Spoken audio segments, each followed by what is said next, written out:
What's up, heathens and demons, sinners and saints? This is John Stream. So, John, what up, dude? Hey, how's it going? Welcome to Wednesday Night Madness on the Rage. Hopefully, we'll get some people in here. I DM'd several Christians I know, and it's an open room. You can bring a topic in, and Tioga's the first one to show up. And she got them cat ears going on. They're bunnies. So anyway, okay. I didn't see the ones hanging down there. I was looking at the triangles up on your headset there. So we are 1 week out now to find out what the future of our nation is going to be. And like I was telling my mother today, she says, is it going to be over soon? I said, well, the election's next week, and hopefully it'll be over next week, but it may not be over next week. So I'm just bringing it up to say to everybody, especially people that are, going to vote for Joe, don't think it's a lock. Go out and vote. If you haven't voted already, get out there and vote. It's not that big a deal. Just wear a mask, stay away from people, use your hand sanitizer, but make sure your vote gets out there. But tonight, we're hoping some Christians will come in here. We would like to be challenged by Christians. S.J. Thomason had DM'd me back and said she might show up. A couple other Christians did. There's a few that seem to show up every week that'll probably be here. Right now, you got 4 atheists in here, but it is open topic. So if anybody has anything that they were, here's Lisa for true. Oh, and me and Knock are pressing the buttons at the same time again. But if anybody that's here already has anything specific they wanted to bring up, please feel free. Well, and real quick, this is John Stream, so I wasn't gonna do an open room tonight. I'm a big brother dork, and it's finale night, so it's like the Super Bowl for me tonight. So I wasn't gonna do an open room tonight, and John's like, "Well, no, dude, we said Wednesday nights," and I'm like, all right. And he's like, "I'll do it," and I'm like, "All right." So I'm here for a little while, but it's like totally John's room. My normal rules don't apply, so you can talk about politics. If Smokey comes in, John can tell him to fuck off and ban him from the channel and all of that good shit. It's John's channel tonight. So, Well, I don't think he'll show up, but if he does, if he does, I'll let him come in. Well, it's your channel, so it's your rules. It's not. I'm just a conversationalist tonight. So yeah, I just hope that. I was hoping that maybe Gavin would stop by. I'd like Cupcake to show up. What's that? I'd like Cupcake to show up. Yeah, he usually shows up, but he just stays in the chat and talks smack. He doesn't. Who the fuck is Cupcake? Matt Powell. Oh, Ginger Twink. Yeah, Ginger's Twink. My debate today was a fucking shit. Well, it wasn't a shit show. Let me summarize this guy's argument. Colors and shapes, therefore God. What was the debate on? God. Oh, whether God exists? Yeah. Well, that's what it ended up becoming. It was supposed to be God versus cosmology, but the guy's argument was just shapes and colors, therefore God. Like literally, that's what his argument was. Shapes and colors. Yeah, shapes and colors, therefore God is the What the fuck? Shapes and I- colors, therefore God? Yeah, What pretty does much. that even mean? His argument was shapes exist, therefore the universe is finite, therefore God exists, which is the one of the worst arguments I've ever fucking heard in my life. It was fucking, it was funny. I impressed Shannon Q though. She was watching, so I'm pretty happy about that. I mean, literally what you said was his argument. I mean, I'm having a tough time. Yeah. Shapes exist, therefore the universe is finite, therefore God exists. That was literally the argument he brought. Wow. And yeah, I don't. That doesn't I can make link any it in the sense. private chat if you guys want to watch it later. Aren't I'm like still trying to wrap my head around that. aren't there shapes that are infinite? No. Like lines? Can't lines go forever? Well, That's a lines, shape, yeah, but lines aren't really considered a shape. I guess. I don't know about that one. though. I did end up finding out towards the end of the debate that apparently he is a flat earther. That's why he kept saying my assertion of space, and I'm like, I'm not asserting space. Like he wouldn't use the word space when he was talking about what would be space. He kept saying the structure of matter, and I'm just like, oh my god, the God. structure of the flat square that is everything. But he ended up admitting that he thinks the Earth is a cylinder, and I'm just like, Oh. oh, cylinder Earth? That's based as fuck. That's new. Yeah, flat Earth. It's retards A all the way down. cylinder Earth? Yeah, I have never heard of that one. yeah, I think it's pretty based. I was Pog. Pog. Only the elites get to live on the end. Yeah. That's how they escape climate change. Yep. So Toyota, do you have a channel? I don't have a channel. Mostly because I'm lazy. I just like to come and hang out with y'all because y'all are smart and cool. So I do art a lot. I should start up a channel to do streaming with art, but it's just so much work. to turn this stuff. I mean, really, if you're going to stream, though, it's really not that tough. You know, you just start to stream up. And Faye, who's my co-host on the Apostate Alliance on this channel, she has many times like just booted up a stream and drawn something on air. And matter of fact, not this year, but last year's Blasphemy Day, she went live on air and drew Muhammad. Ooh, I like it. Sassy. Oh, big no-no. Oh, I was worried. I mean, she lives in London. She doesn't live in Islamic country, but I was worried for her, man. I was like, man, watch your back if you're going to do that. But I know she's not here, but she has like a stable support system here, right? Or not in the UK. yeah, I mean, and she's, got a big, online presence, and she's got a Discord where like ex-Muslims go and talk. And Nice. Faye's rad. I like her. yeah, she's awesome. So, so far, I don't hear anybody bringing a topic up they want to talk about. I don't necessarily want to talk about politics, but like I said, the election is a week I'm out. always talking about fucking religion. What's that again? I'm always up for talking about fucking religion, but I want a fucking Christian to fuck with. Yeah, definitely. We could always talk about how we should seize the means of production. Yeah, that's what I say. Leo, how are we gonna do this? So First, we gotta take down Amy Coney Barrett. Oh yeah, Amy Coney Island. That's what I call her. 'Cause she's just a Gotta fucking go. clown. But yeah, we just worker co-ops, man. That's going to be the most effective way to do it. Yeah. To tell you the truth, I did not get a coherent answer to my question last night. I Not forget that I which one was it.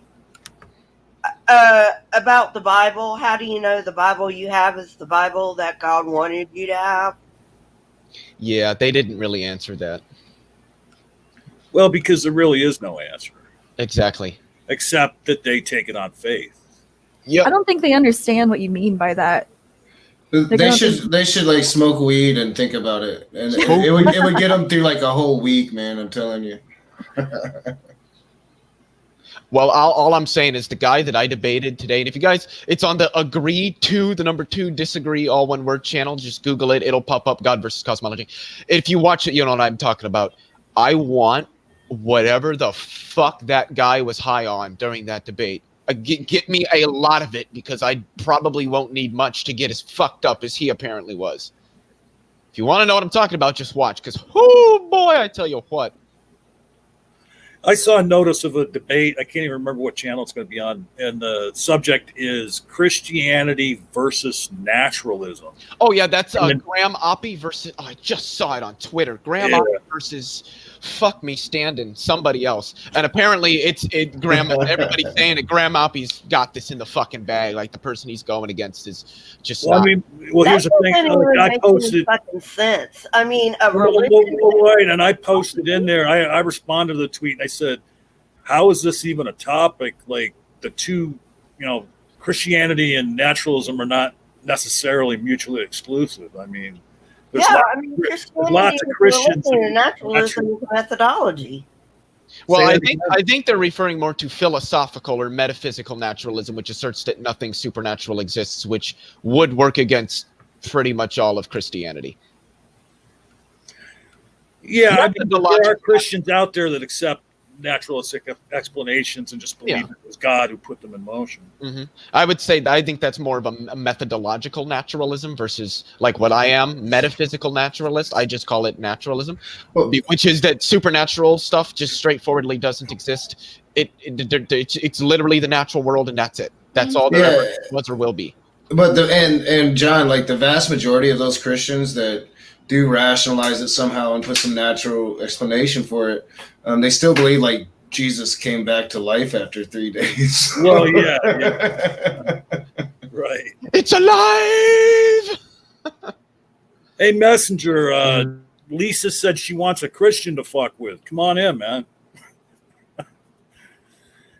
Yeah, I mean that position. I mean, I respect that position more from Christians, but it is problematic because, you're basically trying to use both sides of the coin.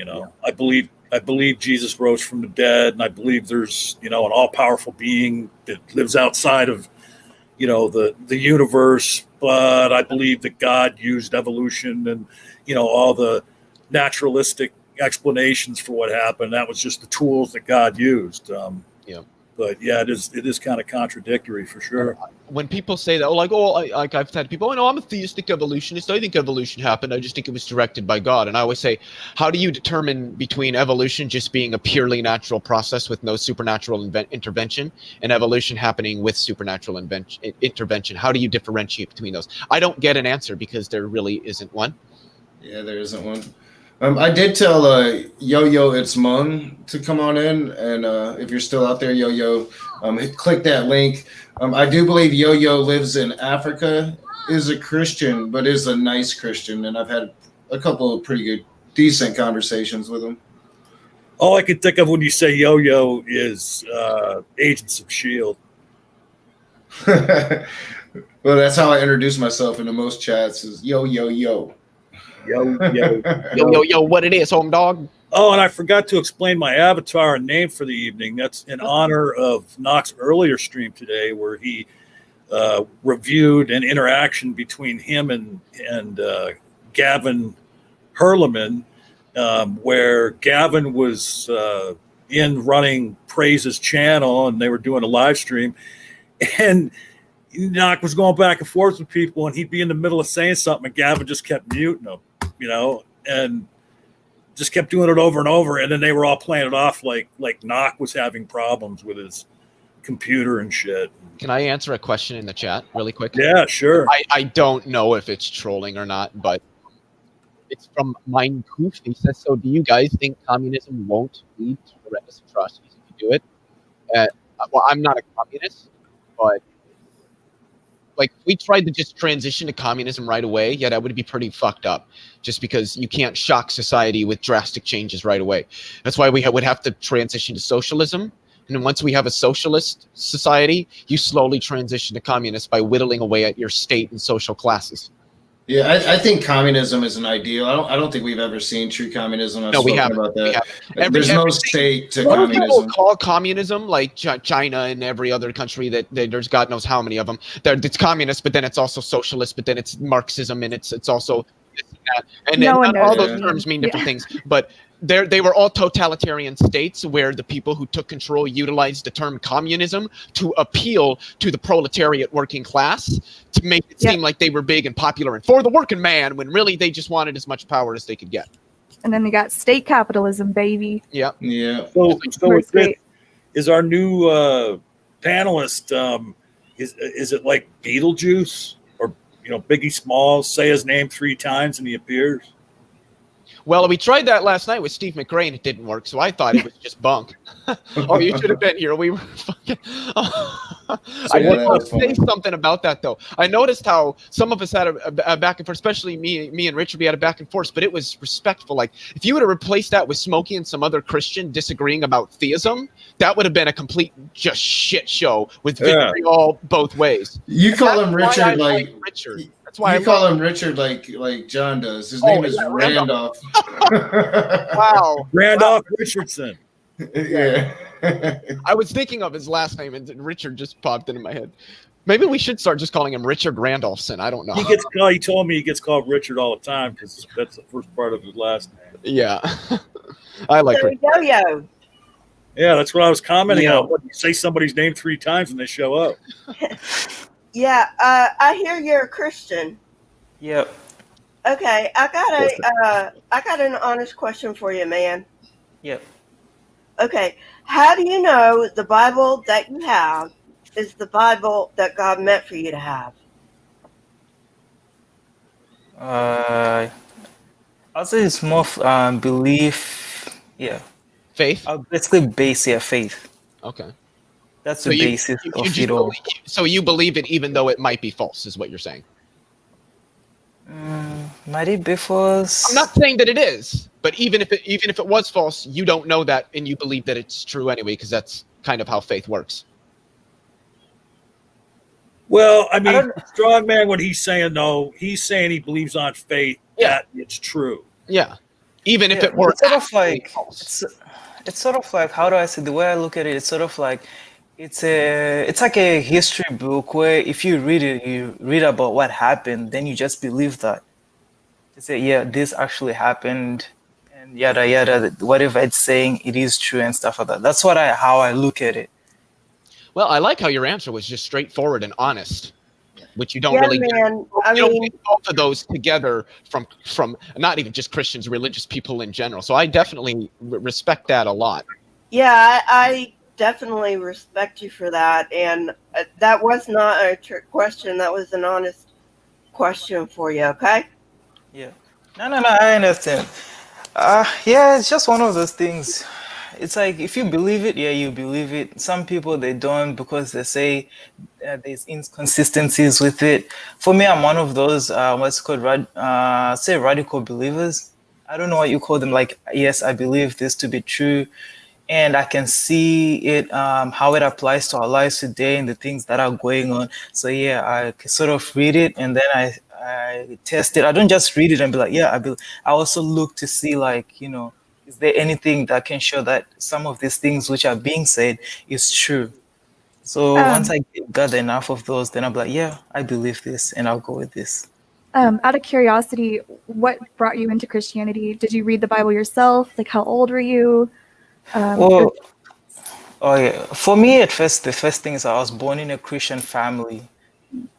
So my whole childhood has been sort of Christian background, but for me personally, it was I think I became like when I made my own choice, like choice of the year, this is actually what I want to believe in. I think it was when I came to Australia. I can't remember how old I was. Maybe I was in year 8. Oh wait, I don't know if it's the same for you guys. Year 8, it's like year 8. What do you call it? Form That's like our 1. middle school, like Yeah, kind that of would be thing. eighth grade. Yeah, yeah, something like that. Grade 8. Grade, I don't know. hmm So that's when I then decided, yeah, I wanna be fully, I wanna fully, what's the word? Like I wanna Commit yourself. fully, yeah, commit myself into this because I now believe it, and it's now a personal choice, and I can see things that the certain things that I'm starting to see in life that are proving this to be true, and this and that, and the more, and I'm one of those people like when I ask a question, I don't just go halfway. I try to seek the answer like all the way, look at everything, then come to a conclusion. Then I say, okay, yeah, that's true. Yeah, Do that do was. you adhere to any particular denomination of Christianity, or are you more of a non-denominational Christian? Is it a denomination? I thought there was just one. Well, I mean, you could be a Catholic or a Baptist or a Methodist or a Presbyterian or a Jehovah's Witness or a Mormon, or there's numerous different what are called denominations. I think for me, I'm more of like Pentecostal then. Okay. Yeah. So, do you have you had a personal experience with God or Jesus? Yeah. Well, it depends now. The question is like, how do you want to define? Because when I say yes, I'm going to tell you my personal experiences. But then if you ask me things that I can't prove, I can say yes because they're experiences to me. But some of these experiences, they're hard to prove to another person because I'm telling you what it Well, is I experienced. Well, in most instances, when you're talking about religion, I mean, you can't really prove a personal experience. But I mean, if you had a personal, if you feel as if, or you believe that you had a personal experience with God or Jesus, then I'm sure that Mhm. went into your thinking on, being adhering to Christianity and believing as much as you do. Mhm. I mean, if you feel comfortable in sharing it, we'd like to hear what your personal. Yeah, experience was. I'd love to hear your personal experiences too. Well, I could, where do I start? Well, one of the things that I can say most confidently, one of the things that I've experienced God in my life is health. Like I'm one of those people, I've never really seen the inside of a hospital, but I have been sick. Like sometimes with different diseases, like sometimes it will be severe, but I've never gone, I've never really had a week where I'll be like it would start being like really bad, but by the end of the week, it will be gone. And sometimes, yeah, most of the time when I get sick, it has never gotten serious to the point like I'll be like in the hospital. I've heard what's it called? I don't know when your you know something that happens on your throat. Sore throat? Yes, no, it's not like when it. What are they called? Ulcers, An ulcer. tonsils, Oh, Ulcer. Yeah. tonsils. There's stuff like that, but I've never really gone for like anything serious.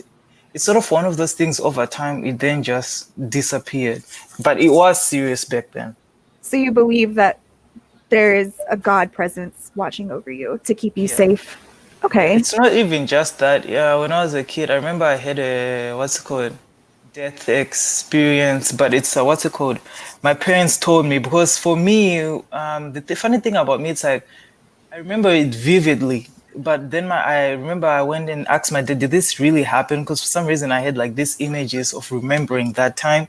But then my dad was like, yeah, it did actually happen because we're driving somewhere and I just opened the door and I fell outside the car. And as I was telling me, people were just now gathered thinking that I was dead. But now I remember that moment, like that time. Like when I fell out of the car, I don't know why people were complaining because it felt like I fell onto a cushion and then I just blanked out and I just saw white white. That's all I remember. Then I just remember waking up, but it was like there was no scratch or nothing on me. At another point when I was a young kid, I had another one. I don't know what you call this. This was a weird one. It's like when you're asleep. Oh, I know. You call it sleep paralysis. Hmm. I have that. It Well, sucks. yeah. I remember waking up that time, but I remember I learned how to, what's it called, stop it. Because I remember there was one time where I couldn't breathe, and then, I don't know, and then I woke up, and then I saw myself like, well, sleeping and everything like that. But then after a while, I remember my parents then told me, so sometimes if you want those things to go, you have to teach yourself to pray in your dreams. And after that, I used to have many things, but as soon as I started praying in those dreams, those things, it's like they're no longer like, but after a while, it would just disappear. So when you So think I of don't God, know. it gives you like a sense of safety and confidence in yourself when you think of God being there. Yes, I feel like one thing when I'm a Christian, one thing that I get is, one thing I experience and I know for sure is joy, which you cannot explain it, and a piece of safety and health.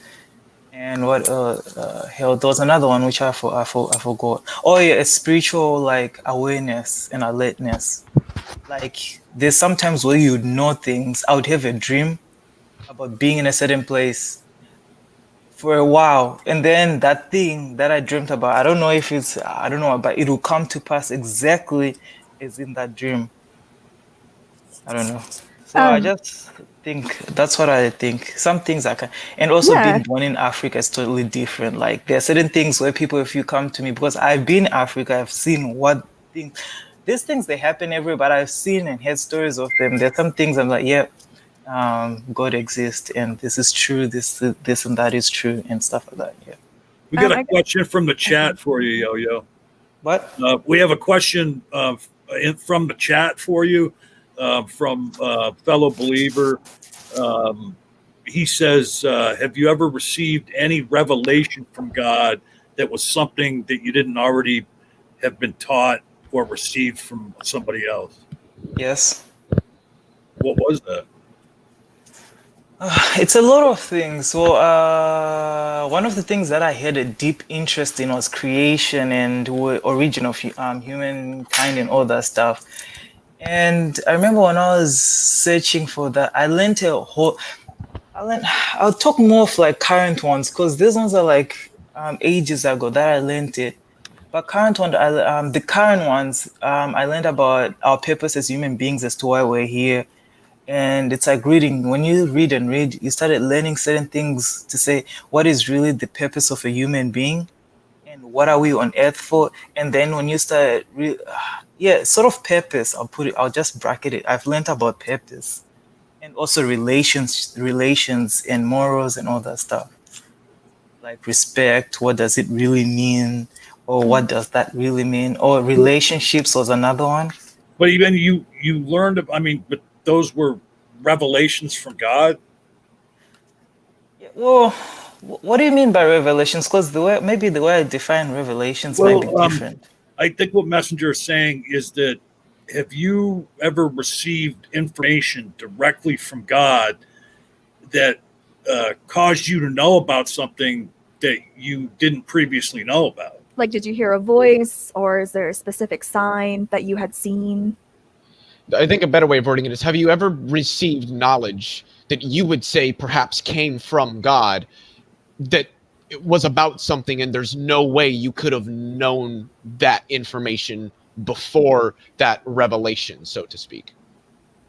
Just by myself without anyone else telling me about it.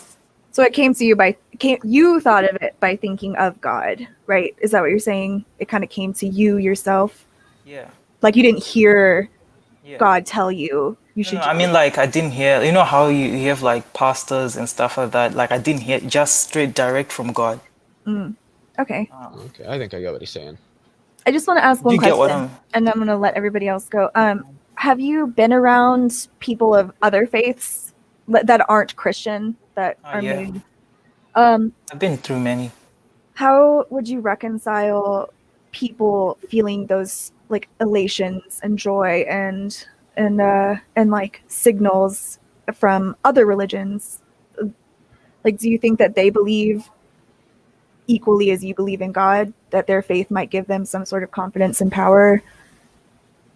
I don't know. You're gonna have to simplify that question.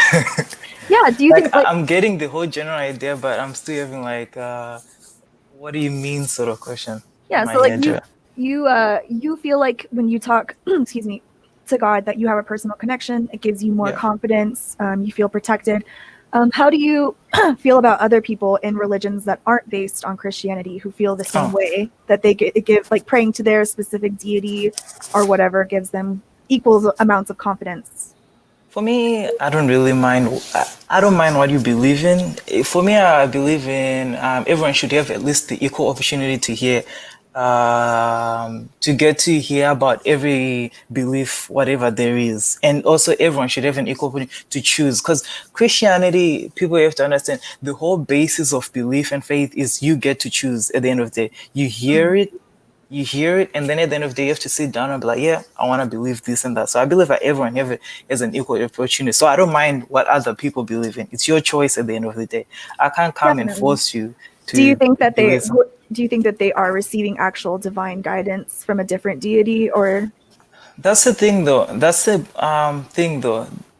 That's one of the questions that I had. That's when you have to ask yourself to say that if you, whatever it is that you're believing in, you have to consider other questions like, okay, fine, if I'm praying to a God and I'm praying for this, this, and that, and you believe that your God is real and he does do those things. Well, when you pray to your God, does he do those things that he talked to you about? Or if you say that your God has said this and these things will come to pass, like prophecies, well, have those things ever come to pass? Have those things been proven? Because your God, a God have to. It depends. Your God has to stay true to how you define that God to be, or what He says. So you have to start asking those questions. Another thing you have to start asking yourself, it's a matter of like origin and life after death thing. What does your God say? What happens to where you came from, and what does your God say about what happened to you when you die? And if you truly believe, that's the thing that. So when you start thinking of those things, you have to start thinking they can only be. At the end of the day, you have to sort of see. So that they can only be. You have to then find sort of a religion where the God, yeah, exactly like that. So yeah, if you're talking about, do we find Well, so, all right, confidence in this do God you and stuff? You have to. Yeah. do you allow for the Choose. possibility that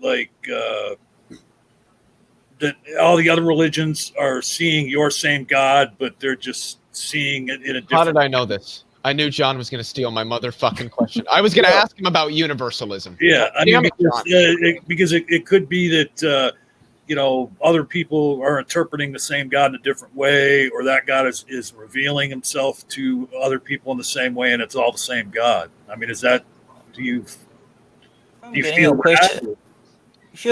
If I'm getting a question right, are you saying that do you feel like other people they're interpreting the same Christian like God that I worship, but maybe in a different way? Or that they're interpreting the same God that you believe in a different way that isn't Christianity, or the God that you believe in is revealing Himself to other people in a different way. I'm a bit. Like that everybody's really just worshiping the same God, but they just see Him differently, or God Well, shows Himself to them in a different way. it depends. Though. Well, if you're worshiping, how you worshiping God, I think it does. Well, I think the main question for me is that if of us to go to a person, like I said, for this God that I worship, right? He has a book. We have the Bible, which guides us in terms of faith and all that stuff. So what I'll tell people, it's like there's some basic principle first that you must adhere to, like for you to say that you're worshiping. Okay, the main big thing, the first question I ask them is, okay, why do you believe in Jesus Christ? Do you believe that He has died and He rose again on the cross, and have you received Christ? Those are the one of the basic questions that a Christian would ask you. Those questions, and if you therefore don't believe in Jesus Christ, but you say I believe in God, then you have to understand you're no longer worshiping the Christian God that everyone believes in. You're not worshiping a different God. Well, but the God, Jesus' father, for lack of a better term, that God was around long before Jesus came along. Are you saying all the people that believed in the Abrahamic God before Jesus are not saved? But most of the people, if they don't, how would I say? Yes, if they don't believe in Jesus Christ, if they don't receive Jesus Christ as well and believe in Him, then yes, they're not saved. Well, then how could people have believed in Jesus Christ if they were gone before Jesus Christ came? I guess The Christian scripture actually teaches that everybody that was like believed in that same God before Jesus was around would have died, because originally in Judaism and in Christianity, hell, it wasn't really a concept. It was that you just died. That was it, you just died. And that what Jesus did is that he saved us from death so that we may live with God. So everybody that would have been essentially a Jew prior to Jesus was saved by Jesus when he was dead. When Jesus was dead for those 3 days, he was essentially rescuing those souls who had believed and bringing them to heaven to live with God, because Jesus obviously hadn't yet existed for people to believe in him. All right. Okay. Hey, just real quick too, just to step back a little bit, I just wanted to make the point that, you know, when Messenger asked Yo-Yo the question about Revelation, that not every Christian would necessarily describe revelation from God as like a voice in their head, you know. So just to kind of steelman that position, you know, a few people were talking about hearing a voice in your head, and I don't That's fair enough. that all Christians would Well, look at it that way. Chris is here now, so we do have a couple differing Christians, I believe. Yeah. I was just going to go to him and see what he had to say about what we've been talking about. About revelations. I mean, revelations from the Lord in my life. Is what That you're or anything that was brought up in the last several minutes. Yeah, I have had revelations, not to the point where Liz is saying that maybe like I for sure know something's going to happen. Like he told me like the winning lottery numbers for this or that. You know what I mean? But That I would have, be pretty cool, though. yeah, that would be well. That would convince me. I don't know that I want to be. I would want to win a lottery, because if you have a lot of money, you're going to have a lot of burden. You know what I mean? Because you better be Especially doing if good you with don't that know how to money. handle it. Yeah, especially really if you don't know how to handle it. Well, it's hard for a rich man to get into heaven for the fact that if you've got that much money, it's a burden. You should be using it to serve Christ. That But, does. I want to let you finish, but then that begs another question that I'd like to ask you. But go ahead and finish. Well, I've had probably three. I've made covenants with the Lord, and where I've said something, you know, I've said, Lord, this is something I've done wrong. I'm never going to do this again. And there were some bad things were going on in my life, and I've stuck to it, and I've not broke those covenants, and I was delivered from that.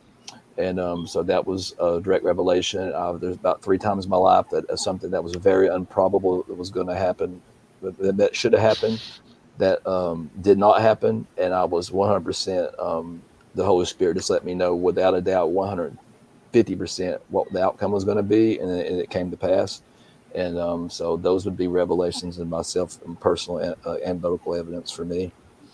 And that might not necessarily convince you, because you'd have to believe my story. You'd have to, really Have your experiences. have my experience.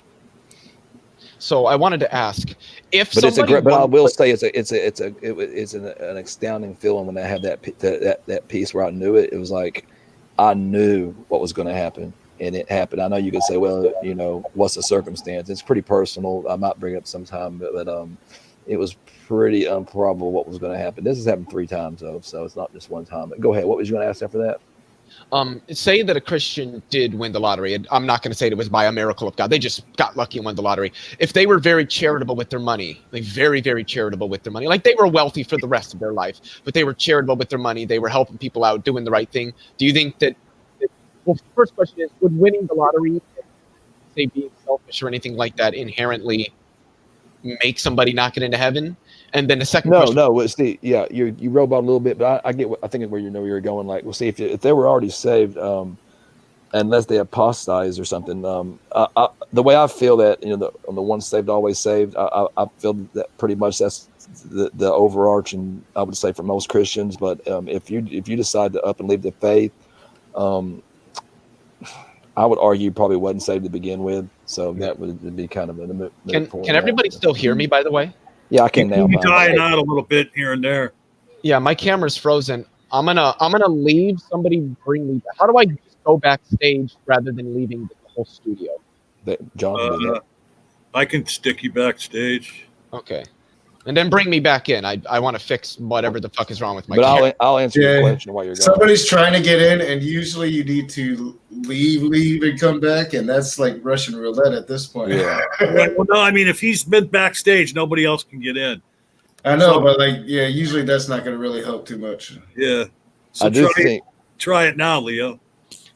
My camera looks like it's just a black screen at this point. Right, it is. Mhm. Okay. Yeah, We can hear you fine. Okay. yeah, Well, it's usually like, yeah, it could be your frame rate right now is high. If you just keep the camera off, you should be fine. yeah, I'll just keep the fucking camera off, which I know Oh, I'm doing. and Knock, I wanted to point out when you came to that stream you were talking about in we were talking about Muslims. When Abel left that stream, it was because you come in with that Matt Powell. It pulled down it pulled down the somehow it made her where she couldn't. She had to come out and come back in. So she didn't leave because you came in. She come right back in. You remember? Huh? Do you know? You were saying that you were saying Abel left because you come into the stream. No, she didn't leave because that you came in somehow. I don't know how it happened, but you made her stream mess up because you had that GIF, or I don't know how you used it. And when you took that off, she was able to come back in the room. My virtual tool has nothing to do with StreamYard. But somehow it was pulling it down for her in there, is what she said. I don't know. That's fucking hilarious because that's through OBS. It has nothing. Yeah, it has Sorry, nothing to do with StreamYard. I didn't mean to go into that anyways. I mean, no, I'm just saying, but I mean, somebody else's avatar can't affect somebody else's computer just because you're both in the same StreamYard. Hey, welcome, Mindy. Oh, why am I waving at you? My camera's off. Wow, I'm dumb. I do that all the time. I'm behind my avatar and I'll be talking and I'll be using air quotes and shit. Nobody can see. And Doing the Gavin. Speaking of Avatar, why isn't mine showing? Do you have one set? I've got the yellow. I've got the one on my channel. all right, you see, wait, okay, so do you see the 3 dots in your little box below the big box? Yeah. Okay, click those 3 dots. You see the menu that comes up? Uh-huh. And it says you can edit your name or you can edit your avatar. And if you press on edit your avatar, you'll go to another screen will open up and it'll give you a chance to upload an avatar. Okay. You see that? Yeah, I see it. So, Real quick, John, I want to thank James Hogue for the $10 tip. And he says, John Peterson's stream, John Peterson's tip. Wherever it goes, it's a good place. So I owe you $10, John. no, that's all right. Well, thank you, James Hogue, and we'll talk about that later. There it is. We can see it now, Lisa. I appreciate that, James, but I told Knock a long time ago he doesn't have to break me off anything until the channel's making $1 million a year. So, all right, we got some new people in here. I already said hello. $10 is $10, John. You can buy some burritos. Look, if I was smoking weed, I'd take that $10. How much is StreamYard a month? 25, minutes. something like that. Yeah. Is there Yeah. isn't there is that the only package you can get? It's either 25 or nothing, or There's a $50 package as well that Something like that. there's a $50 package as well that you can either 25 or nothing. I'm getting like there's a $50 package as well. Jeffy. I'm Jeff, getting Jeff, you're echoing, Jeff. There we go. There you go. yeah. All right, so there's a $50 package, but Mhm. it doesn't offer too much more. You can stream to like 6 different things instead of 2 different things, and there might be something else here. One last question: can you pay for the year? Do you get any discount? You pay right up front. Yeah. For the year, you get a discount. What knock it down to roughly? Do anybody know? I'm fixing. I mean, I'm not sure. I'm not sure what it is. Well, so like, okay, so $25 a month. What's that? That's that would be $300 a year. And I think what it was like you got it for like $225 or something. If you, Oh, that's not bad, really. yeah. I mean, and Knock was saying too that like they're real kind of easy going on people. Like if you don't pay your bill, like they don't get around to canceling you for like another 30 days. And then just that happened back in the beta, so I don't even know. Like that could have been a glitch, but yeah, like for like 30 days after I stopped paying one time, I still just had it. But it was back when it was still beta. It wasn't technically like live yet. Beta. I will say one cool thing about them though, just for the basic thing, with if you just sign up and you're not paying anything, like you only get the 20 hours, you know. But if you like, you start a stream, and let's say you have 19 hours, they won't cut you off. Like if you run another 10-hour stream, they'll let you go 30 hours, you know. So that's pretty cool. Oh, really? So I didn't even know there keep was in mind, yeah, a free one. yeah. Yeah, you can do 20 hours and then they'll let you know, they'll send you an email or something saying you're approaching your 20 hours. Do you want to upgrade, whatever? And then, so like if you got a stream, you may want to cut it off at like 19 hours or something. That way you can do another one and do a whole night, you know, to get you an extra stream out of it. Anybody that does it. I did have a question for our good friend Jeffy here, if he's not AFK. Are you there, Jeff? And I think he's got a bit. Okay, yeah, he's there. Yes. That stream that you fell asleep in, man, I'm really, really sorry about that. I don't know if that other guy was trolling or if he was just really drunk or what. But yeah, I guess he just wasn't having any of my responses. Wait a minute. Jeff fell asleep in a stream again? Yeah, he's done it before. Well, I didn't know that. I mean, he's done it a few times before. I'm actually like trying to resist the urge to take off all my clothes right now. So, Well, yeah, and then you fell asleep in one of our streams and you just like kind of keeled over with your head in your lap. And That's what did. He was just like, I can't. Let's see if this works. Nope, it's still black. Son of a fucking bitch. and He you was just showed like up on. You showed up when you over, did just- that. no, it's what I do. Yeah, I Yeah, we can see you, or it's frozen, and I'm just. Yeah, you're frozen. Okay, John, can I ask you an admin question? You guys can Yeah. see me? Um, I can't. we I can can't see your see you. avatar. Okay, well, photo I now. can't see myself, so. yeah, we can see your avatar. Guys, Leo. I'm just gonna get out for a little second. All right. Okay, John. I have OBS, and I've been doing live streaming for a while. The last time I tried to bring someone on was when Google Hangouts was still a thing. Right. Now Google Hangouts isn't a thing anymore. So I downloaded StreamYards, and I have no idea how to bring someone on my channel with StreamYards. All right. So down at the bottom of the screen, when you go in there, when you open up a StreamYard stream, across the bottom, it's got your mute button, your camera button, and then settings for your camera mic. It's got screen share. And then right next to screen share, there's a thing that says invite. And you open that up, and you can either copy the link and go and DM it to people or email it to people. Or I also believe that when you open that up, there's a bunch of options where you can just email straight from that screen or go to Twitter or whatever. So I have to open OBS first. I mean, that I don't know. Knox, the OBS guy. I'm just talking about using StreamYard to invite people to come in the stream. I don't Yeah, think you can use OBS to bring in people, can you?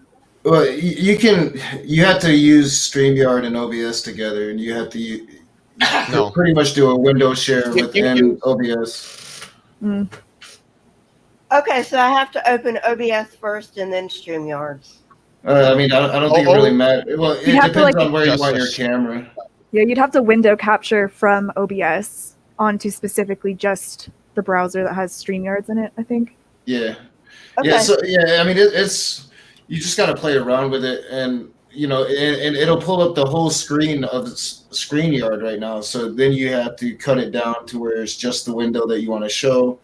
And then you won't be able to screen share unless you open up another window and cut it down to the screen share aspect, and you have models for it. OBS is tricky. It takes a lot of work, and I'm actually going to be utilizing MathPig to teach me more about OBS than I already know.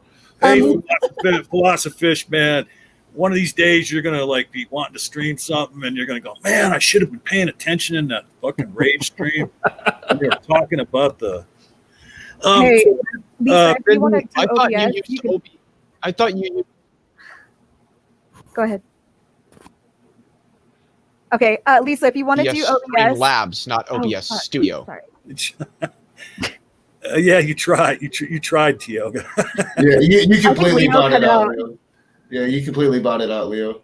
Of course I fucking did. So, well, maybe this is something that you guys. You should take this window now. Nobody's jumping in. There's only 9 of us. All right. Go out and then come back in. But hurry. Lisa, if you want to figure out OBS, you can message me through Twitter, and I can help you. I can also help you make an overlay so it's easier to cut down the screens, so you're not like messing with a whole bunch of windows. Just get in touch with me, and I'll help you about that. And And what in Tioga is your Twitter handle? It's Trawtechem. It's Mike T Art backwards. It's what? Mike T Art backwards. So it's Trawtechem. Okay, thank you. Yeah, no problem. yeah, you could even put it in the private chat for it. Oh yeah, that's probably a good idea. And so Mindy and Jefferson are two latest people to arrive on the island here. So Yeah. how's it going, Mindy? Going. It's been interesting. I've been arguing with a lot of Muslims lately about this whole cartoonist and the teacher being beheaded, and getting all riled up about that. France is in an uproar about that right now. Oh yeah, absolutely. Well, I was a mod on a Muslim Dawa channel. His name is Kenny Bomer. I'm not anymore. I actually blocked him the other day because he, when that lady Hatun, I can't remember what her last name was, when she got slapped the other day at Speaker's Corner, he justified that and said that she made her bed, so she deserved that. And, how dare they try and raise money to replace the glasses that he broke? And I was like, okay, that's enough. So What? How? it just, I guess I don't understand like the level of entitlement What the that some of fuck? these guys They didn't feel know. That's about not their what I was religion. trying to do. Like, I think that's bizarre to me. yeah. What's the backstory here? What happened? Who is? There's this Christian lady that shows up at Speaker's Corner in London, and she's a Christian, and it's been known for a while that Speaker's Corner has kind of been taken over by Muslims, and they talk about a lot of Islam and stuff like that. But she's a Christian that shows up to talk about Christian things, and that upsets a lot of the Muslims. So a lot of them, they yell and they scream at her there. And she was talking the other day, and someone out of the crowd just reached through and smacked her in the face. Wow, fucked up. Interesting. Yeah, All right. exactly.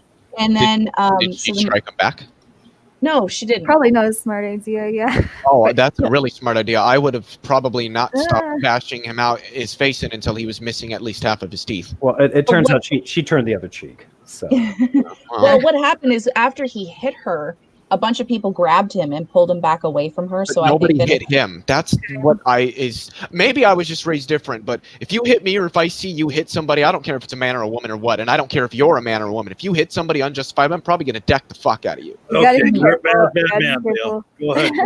Go ahead. So anyway, yeah, so this happened and her glasses got broken, and with all of the other tension that was happening in France with the teacher dying and stuff, there's been a lot of Muslims that have been justifying this. Yep. And it's just, I don't know. It's kind of a little overwhelming for me that how can you justify killing someone and, it's Islamophobia and all of this stuff. And then when Kenny was talking about it the other night, I was like, okay, that's it. I can't be friends with someone who justifies violence in favor of your religion. I can't do it. May I ask Kenny who? Kenny Balmer. Okay.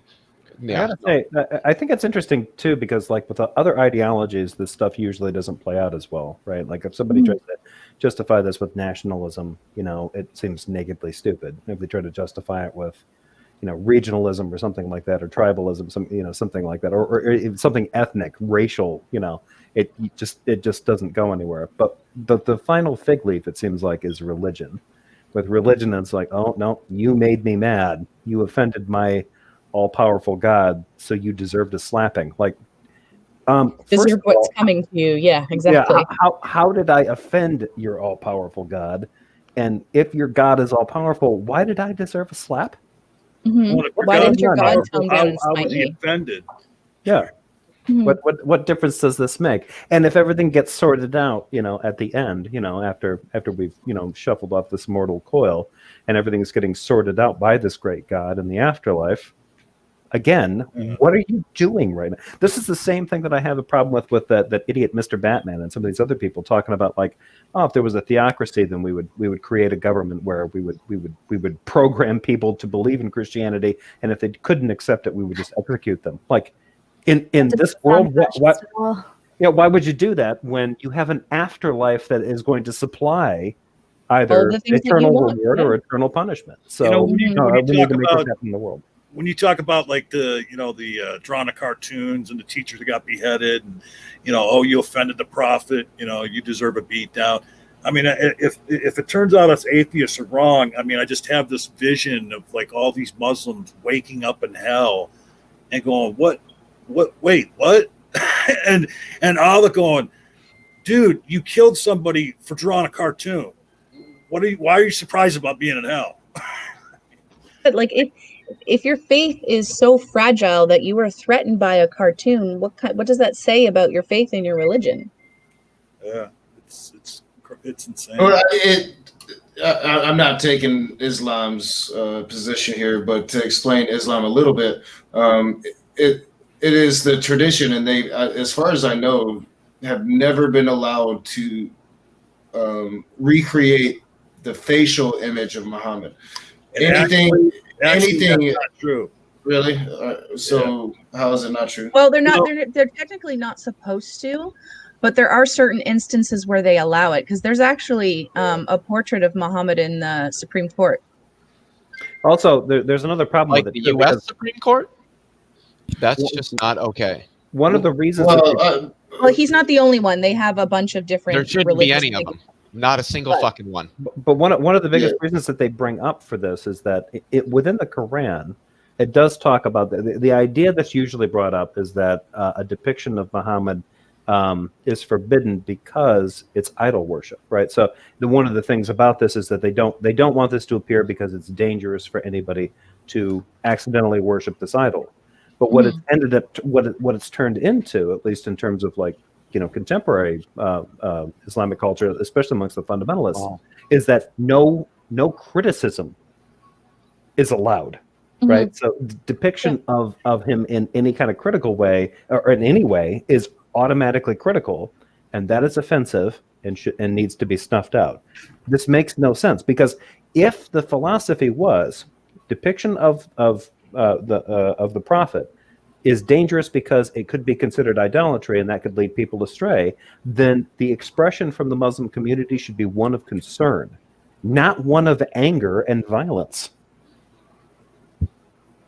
This makes no sense to me. And what's actually happened is that instead, anyone that depicts the prophet is automatically considered a critic, and they're retaliated against. Well, I do believe it. Like drawing his face is a death sentence in a lot of Islamic countries.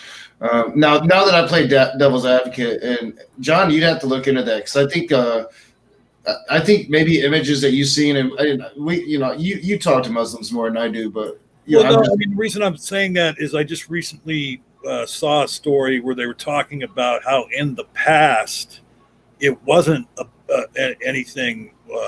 Maybe not. It wasn't haram to draw Muhammad, and there's many instances where in Muslim writings where there were depictions of Muhammad. Right. I'm not sure. Like I know that like a lot of people point to pictures, images that have quote unquote Muhammad's face are actually the second caliph, Abu Bakr. But I'm not big into the history of Islam, so you could be right. You talked about as far as the history of Islam, I guarantee, even though I talk to Muslims, you know more about it than I do. But now that I played devil's advocate, I want to go back to like the conversation about Islamophobia. Now, I don't think that we should broad brush Muslims. There are good Muslims that just want to live their lives, don't really care what anybody else does.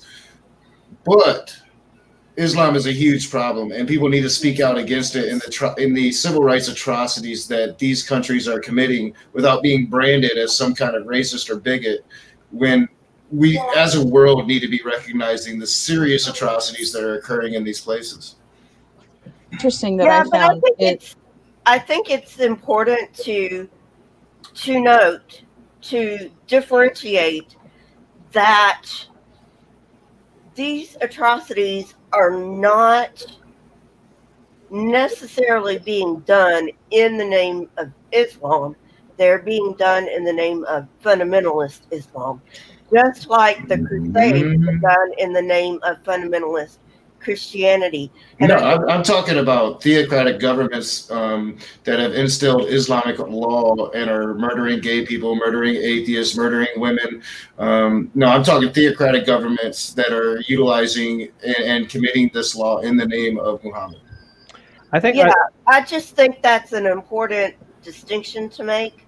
Well, right. I mean, and actually, he made that distinction. He prefaced his statements by saying that not all Muslims adhere to those type of views. I think that most of the Muslims are out there just wanting to live their lives, and they certainly wouldn't go out and kill someone for drawing a cartoon or for being gay. But yeah, and I know a lot of those Muslims. I'm sorry, Knock, I didn't hear that. there's a weirder distinction too that's happening too. I think that this, because there's a huge population base of Muslims, and a lot of them probably don't feel this way. But it seems like when this kind of stuff comes up, it's usually happening amongst a Muslim population in a quote unquote secular country like France. That's usually where it ends up occurring. And one of the things that usually ends up like flaring up is that with France, they do have kind of the ideal of secular values. That is, you end up running into basically a paradigm or a paradox of tolerance, and that's sort of what this ends up bumping into. And it seems like that's where some of these Muslim apologists usually want to push against, is in cultures like this. Whereas, in other cultures that, more or less have accepted this kind of stuff, this is less of a, it's less of an issue. Well, that was a key phrase you just used, where it's more or less accepted. I think part of it is that if something like that happens in, a westernized country like France, you're going to hear about it more than if it happens in a fundamentalist Islamic country, because you don't hear about all the atrocities that go on in the Islamic countries, because it's not like their media is out there reporting on it. But even if it was in a country where the majority of followers of Islam are relatively secular, relatively mainstream, they're not particularly hardcore. That the actions of this particular individual in France, they actually think are kind of offensive. They might actually feel that way, but given where they're coming from, like say it's in Indonesia or something like that, where it's overwhelmingly Muslim, they're just like, yeah, I think this guy was being a jerk. But where they're at, there's very little of a cultural upset. But in France, if you're a Muslim apologist, it's very easy to spark a little bit of a controversy over this, because you can make it about their religious values versus the secular values of France being open and right. But that's what I'm trying to say is the controversy comes out of the fact that it's not hidden, it's not behind closed doors. There's as much and more bad going on in countries that are fundamentalist Islamic and have actual laws against blasphemy and laws against being gay, laws against... No, I get where you're coming from. No, I get that. But what I'm trying to say is, like, given the example that you're giving, it doesn't necessarily even need to be that type of Muslim country. It could be a country where Islam is more or less a cultural identifier, like Christianity is for a lot of the United States. The majority of people identify as being Muslim, but for the most part, they're basically secular. They're not really all that strict about it. They're basically Islam in name only, almost. Yeah. I mean, they believe in Allah, and they okay, this is how we ground our morality or whatever. But as far as like a lot of this, when they see the story about this guy slapping a woman in France, they're like, oh, that guy's a jerk. That's their reaction, and they're Muslim, but the community of Muslim believers in France can use this as a way to set off things in France because it's already on a knife's edge. Yeah, I see your point. All I was trying to say is there's probably hundreds of thousands of like honor killings and shit in Muslim countries that we never even hear about. That's possible. Yeah. That's Well, I mean, possible. I don't think it's just possible. I mean, from the ex-Muslims I've talked to, it's definitely happening. I mean, because not every atrocity out of those type of countries is reported to the world. I mean, a lot of what I know is actually off of social media because people, against the laws in those countries, people that are atheists that can't be openly atheists in those countries, they will report on different things and like I've seen different stories that they've linked to and different stories that they have reported on themselves by taking their own footage with their phones and stuff like that. And you go looking for it in the media and it's not there. Fair enough. Yeah. Well, this wouldn't be the first time that France has had its issues. Charlie Hebdo happened. That was in France, and that was a magazine that drew the face of Muhammad, and Islamic extremists went up in there and killed every one of them. Yeah. 12 people, yeah. France has had a real problem with this because, like in a lot of cases, they've tried to literally pass laws where they try to enforce sort of a secular separation amongst the populace, which is to say, like, hey, if you're wearing headscarves or burqas or any of this kind of stuff, the hijab, you can't wear those kinds of things. That's an expression of your religion. We don't want you wearing that in public life. Those have been controversial since the early aughts, and they still remain big issues over there. Yeah, I mean, because of my association with so many ex-Muslims, I'm against the hijab. I'm against the niqab. I mean, it's just another way that the patriarchy in Muslim countries controls women. But I also have a bad taste in my mouth about, like France or countries like that prohibiting it. I mean, I don't know how that dichotomy works in my head, but I just like that kind of, Well, it has the colonial aspect to it, doesn't it? A little bit. I mean, we have to consider that as well. Especially given with France's it being history France. with countries like that. That's sort of the problem.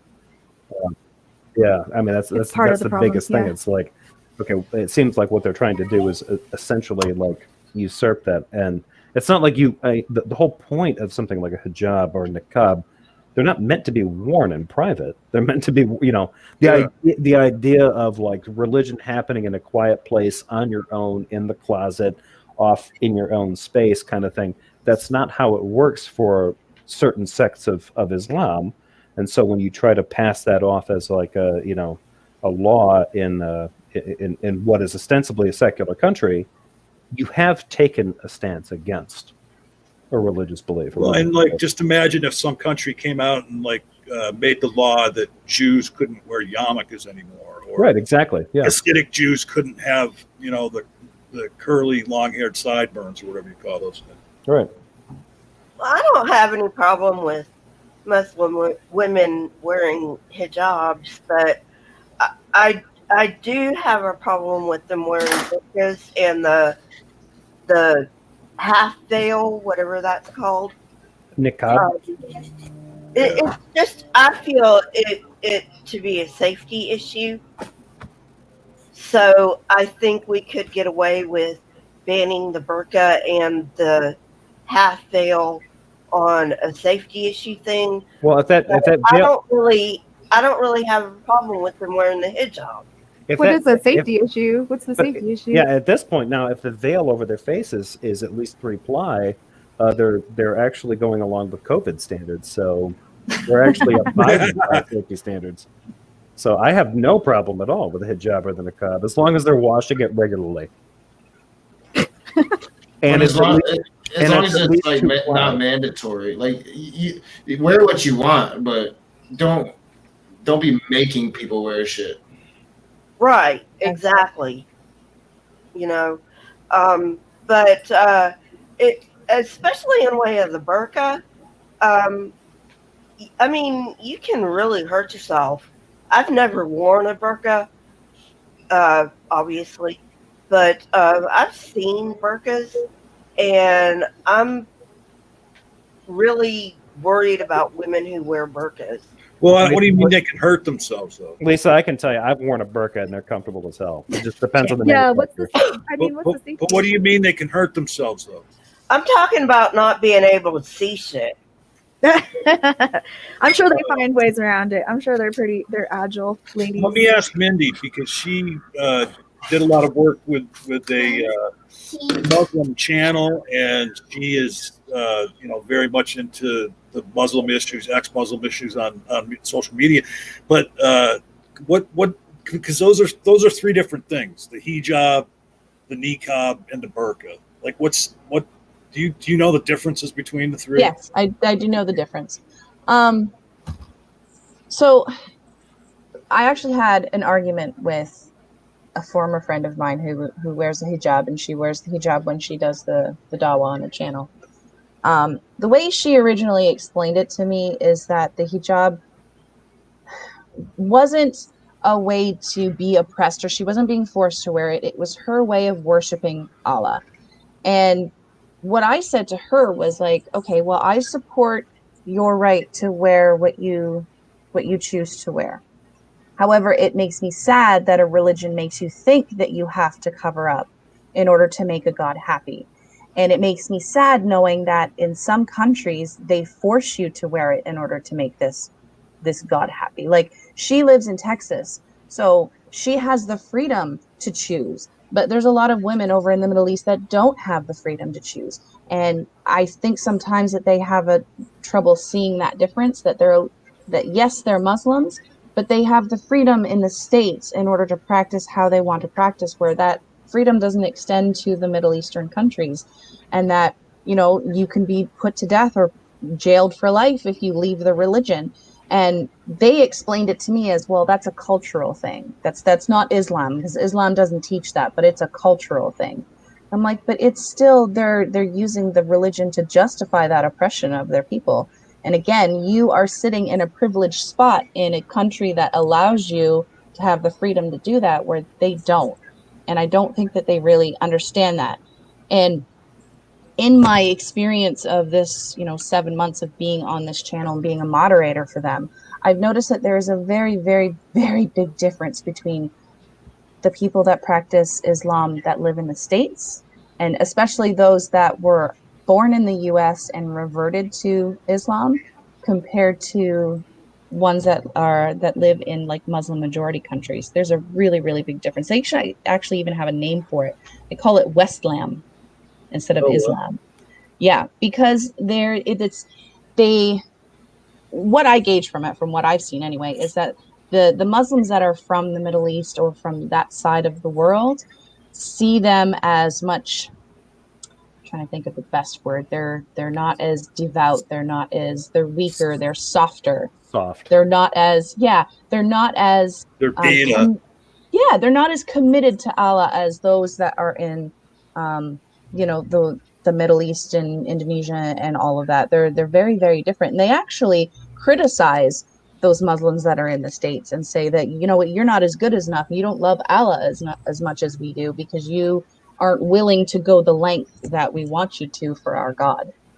Well, it was pretty eye-opening. But what I was hoping you could explain too, and everything you said just now was very compelling and very good information, but like, what is just the physical differences between the three? Because the hijab, I know, just goes over your head. And the hijab is just over your head. The niqab covers everything but your eyes. What's the burqa though? No, the hijab is just the headscarf, so you can actually show a little bit of hair. Some don't. It frames the face, right? Right. The niqab is the one that goes. It's just basically full body, and then and like it covers your neck and everything, so just your face is showing. And then the burqa is just the eyes, everything, like even gloves and everything. Right. Because heaven forbid that a Muslim man should see an ankle and get control. You know what's funny is that Katarina, who is the co-host of this Dawah channel, she was talking, and she was just wearing a sweatshirt. She had her hijab on, so all you could really see was her hands and her face. Well, she went up to fix her hijab because it moved, and her sleeve came down and her wrist was showing. And someone, a Muslim watching the show, actually emailed him and gave them shit because her wrist was showing on camera. Oh no, for like 10 seconds. Holy shit. And then I've also seen videos of where it was, I can't remember where he was. But he was like getting upset because he was scared for the sisters that were actually showing a little bit of hair on their hijab. Like, how dare they? How could they? They're going to hell for a lock of hair. Like, I don't. Well, it's sort of weird because in one of the things that I think a lot of people miss is that at least in the classical Muslim tradition, the crowning glory of a woman's beauty is her hair, which is what those coverings are for. It's to hide her hair, not just necessarily her hair and her eyes and her face or any of that other kind of stuff. It's the hair. So you're having beers with a Muslim guy, and you're like, yeah, I'm an ass man. How about you? Oh, I'm a wrist man. I'm a hair man. I'm all about that beehive, bro. Yeah. And I mean, So I'd like to ask the only remaining Christian in the room what thoughts he has on the Muslim faith and the fundamentalist end of it. Chris? Okay, sorry, I'm back in here. I was talking a little UFC in the chat there. Apologize. Got caught up with Kevin Shea. What were you asking, sir, John? No, I just wondered what your views were on Islam overall and the more fundamentalist side of it, and the atrocity. Oh, the fundamental side of it. It's pretty. I think it's. You can make a case it's solid. You know what I mean? That the objections are there. I mean, like that's why I brought up David Wood. You know, he's got a lot of people don't know he's got a PhD, but Sam Shamoun comes on there a lot of times, and they point out the verses in the Quran, and then the part, and they take the Hadith and the I can't pronounce the other one they use, but and they show some pretty nasty things in there. I mean, what they believe. And then the big thing is, like, when that guy that cut off the that's what I was saying in the stream, the guy that cut the head off of that French teacher for the showing the cartoon to his classroom, he said that to the reporters that David Wood knew the Quran better than most of his the imams that taught to him, because they teach what it actually teaches, in his opinion. So that might be, the extremist side, but it's in there. You know what I mean? Who said that though? I'd have to get his name real quick, but the guy that cut off the head of the French teacher. That guy was killed though. That guy was shot the same day. No, not the one. The one that tried. The one that actually slit the throat of the teacher. That was an 18-year-old boy, and they cornered him with the knife. And he threatened the police. They tried to take him in peacefully, and he ended up dying. Like, they shot him 10 times. He's dead. Oh, hang on a second. I'm just gonna pull up grab it. I don't have to show it. I'm just gonna pull the video up so I can get a reference on it. But so you're saying the more fundamentalist Muslims, the ones that commit the atrocities, are you saying that they believe they're reading the Quran right, or are you saying that by your reading of the Quran? That was the whole thing in the stream. Was I'm not an expert on the Quran, so I was getting some views on it, and maybe like it's not the greatest place to start with David Wood's channel, but I already believe Islam to be false, so I was I watched his videos, and I can. I guess that would be the worst place to get it though, because if you've got somebody who's an Islamist and he commits a crime and he claims that a fundamentalist Christian who interprets the Quran literally has the best take on the Quran that he's ever seen, that might be a sign of where things have gone wrong. That would be like going to the Westboro Baptist Church and asking their opinion on all Christians. Right. Yeah. Yeah. Well, I mean, there's nowhere in Christianity does it teach to do what they're doing. Anywhere in the Christian, is that the Christ teach that? Except for the part where God puts man against woman and husband. You're talking about Old Testament in that time. No, I'm talking about the New Testament, where it calls for the enmity between husband and wife and father and son, and Jesus comes back not. It just says there'll be enmity. In other words, you may have to say Jesus comes. Yeah, it could come down to brother against brother, mother against mother, as far as like Jesus who do you choose? You choose them or do you choose Jesus? Chris, Jesus comes back with a sword according to the Gospels. He comes back with a sword. Well, he's God. He'll come back with his judgment. Yeah. Jesus This is great. Please keep arguing. I'm going to step away and run to the store before Big Brother. Yeah, starts. he's going I'll to be come right back with he'll come back with judgment when he comes back for sure. Okay, so that's automatically a little bit. I'm like, if you No, read he's that, I mean, he's not. But I mean, just saying, if you have to step my worldview and accept it, then he would not. It would be God. You know what I'm saying? Then the judgment rather Right. than Look, man. we're gonna, let's- we're gonna let this develop because I want to hear this because Jefferson is very learned in the Bible. Go ahead. And so, I'm gonna finish one chat. So, Side chat. Go ahead. So Bible fight. But anyway, yeah. Continue on, gentlemen, but just try not to talk over each other. Like, Jefferson had started something there, and then you kind of hopped on him there. Yeah, I did. I overtalked. I'm sorry. So I can get out of the chat with Kevin. Yeah, I want to see Smash. I want to see him kind of maybe fight somebody. Condit would be good, but he's kind of on his way out. So maybe Yeah, Chris, you do know that's not real, right? the UFC. Oh, UFC. I thought you guys were Oh, talking no, about like the that's- WWF. No, that's definitely real. But anyways, that way I wouldn't have to bother with the chat because I didn't want to not answer somebody that was asking me a question. The chat was on it, but I came in here. Now I will let you talk, Jefferson, and I'll hush for a minute. Go ahead. okay, hang on just a second here. Let me pull up something. What are you going to screen share? I would, but it's not available. So I'll take your word if you say it's from the. I mean, if you give me a verse, I'll take your word. I If you're can reading give you. correctly. I can give you the version that I'm reading from. This is the. And so it's Matthew 10. This is coming out of the New Oxford Annotated Bible. This is the New Revised Standard Version with Apocrypha. This is the 5th edition. What chapter? Matthew chapter 10. What verses? Let's see here. Let me go back here. We're starting with, I think, verse 30. And then everybody else in the room, if at any time you feel like you have something to contribute to this, just give a shout and when someone stops talking and if you want to interject. But I'll actually start with verse 32. So it says, "Everyone therefore who acknowledges me before others, I will also acknowledge before my Father in heaven. But whoever denies me before others, I will also deny before my Father in heaven. Do not think that I have come to bring peace to the earth. I have not come to bring peace, but a sword.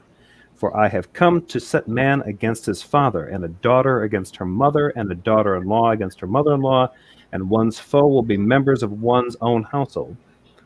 Whomever loves father or mother more than me is not worthy of me, and whoever loves son or daughter more than me is not worthy of me, and whoever does not take up the cross and follow me is not worthy of me. Those who find their life will lose it, and those who lose their life for my sake will find it." If you take this section of Matthew out of context, carve that out, and that happens to captivate a particularly apocalyptic individual, that justifies an enormous amount of violence, suicide, and terrorism. Oh, you're really reaching there on that one, man. That verse. There's But, no other No, witnesses I'm not reaching. I'm saying another person could. well, then, Is that yeah. I what mean, witnesses yeah. mean I understand that? what you're saying, but there's so many verses in the Quran. If you want to go there, well, let me get some verses in the Quran that are a lot more, implicit. The Okay. Jehovah's Witnesses use that passage to justify. Has somebody used that passage to do something that you guys are aware of? The issue isn't which one is worse or which one is most violent. The issue is if a person is of a particular mindset, they can Mhm. take passages from any of these books Mhm. and use them to justify all sorts of violent retribution and solutions to their problems. and Chris, I think you misspoke a minute ago. I think you meant to say explicit. You said implicit. As far Oh, as sorry. Yeah. yeah, Thanks for the correction. What I would say on that is, I believe, let's take Sharia law. Okay, many Muslims there. I know there different Muslims believe different things, but many believe that should be implemented worldwide. Is that correct? Would you accept that? There are some that believe that Sharia should be implemented here. Some, or maybe millions, or if not, millions. I don't know how many believe it. Some It's Muslims millions. do believe that. Depending No, on what because there are at this point billions of Muslims, and most of them don't want that. Like 1.8, yeah, 1.8 billion Muslims, somewhere around there. So millions of Muslims you could definitely refer to as some, for sure. Mhm. Yeah, it's a large religion, that's for sure. Okay, so yeah, but I don't see Christianity prescribing to kill anyone. I just still don't see that. But I understand what you're saying. Somebody could take some passage out of the Bible and use it and construe it, and like Mr. Batman for say to put homosexuals to death. Would that be a good example? Maybe is what you're talking about. Well, it depends on what do you mean by Christianity? Followers. If you're a Christian, you follow the teachings of Christ. Right, but I mean, in terms of We're like, in the age of grace right now. We're not under the law. okay, so what if I told you that an individual that I know, this is a true story. I know a particular individual. He's a little bit younger than me. Got involved in Christianity much later than I did, but 10 years ago for him. And when his first son came along, he named his first son Phineas, after the guy in the Old Testament story that stabs the Jewish soldier and the Midianite whore, runs them through. That story was so appealing to him that this guy ran these two people through with a spear in pursuit of purity, that he thought this would be a good name for his firstborn son. So this is a Christian, and he's relatively, milquetoast or whatever. He has a regular job, 9 to 5 or whatever. This is not somebody who's been radicalized in any way, shape, or form. But that story and its violence appealed to him. That's just one example. Now, if you take somebody who's more prone to something a little bit, say, more dramatic than that, and they read, the book of Revelation, or they read this particular passage from Matthew and they decide to blow it out of proportion, they can do that. I'm not trying to say that the Quran doesn't have passages in it that don't communicate overt violence. I'm not trying to say that that's not the case. What I'm trying to say is there's plenty of religious documents that communicate lots of different messages that people who are unbalanced can blow up and turn into something uniquely terrible in this world just for the sake of it. Yeah, but I mean, you just have to look around. We don't see that. Well, we do see people beheading people like crazy. We see the atrocities that are going on, in the name of Islam right now. I mean, I'm just having to go what we see. You know what I mean? You're saying what if hypotheticals, but I don't. But those things happened in the past under the banner of Christianity. Back in the Middle Ages, you had European princes that said, "Hey, look, yeah, I denounced the you're going to be they were baptized, wrong, or you're going to be killed." Catholic churches committed a lot of atrocities. I would agree. Okay, but I would ask you this: what do you think about somebody like Andrea Yates? Well, the thing is that I think Nog actually went into this in his stream before this, like Christian, whether you accept it like it's the correct religion or not, you'd have to agree. Maybe the religion of at least Christianity has went through Reformation that Islam hasn't. You know what I mean? They're still basically teaching what the prophet. Okay. That's interesting. How do you explain someone like Andrea Yates? I'm not know if I'm familiar with Andrea Yates. What's the one that drowned her children in the bathtub? She drowned her kids. So that, I believe she used the Bible probably as an excuse. You know what I mean? I think she was probably that was her take on it. She drowned her kids before the age of accountability, so that it would prevent them from going to hell. She knew that would damn her, but she knew that it would save them. That was what she was convinced of. So she drowned them in order to save them, knowing that she herself would be damned. She literally sent herself to hell so that all 5 of her kids would be, quote unquote, guaranteed to go to heaven. The Bible doesn't prescribe that, though. Okay, but it can be read to prescribe that, though. I understand what you're saying. Yeah, I agree with you that somebody could take something out of the Bible and misconstrue. You could use it with every way, manipulate it, or believe it, truly believe it any way they want to. But wait a minute, wait. How was that misconstruing it though?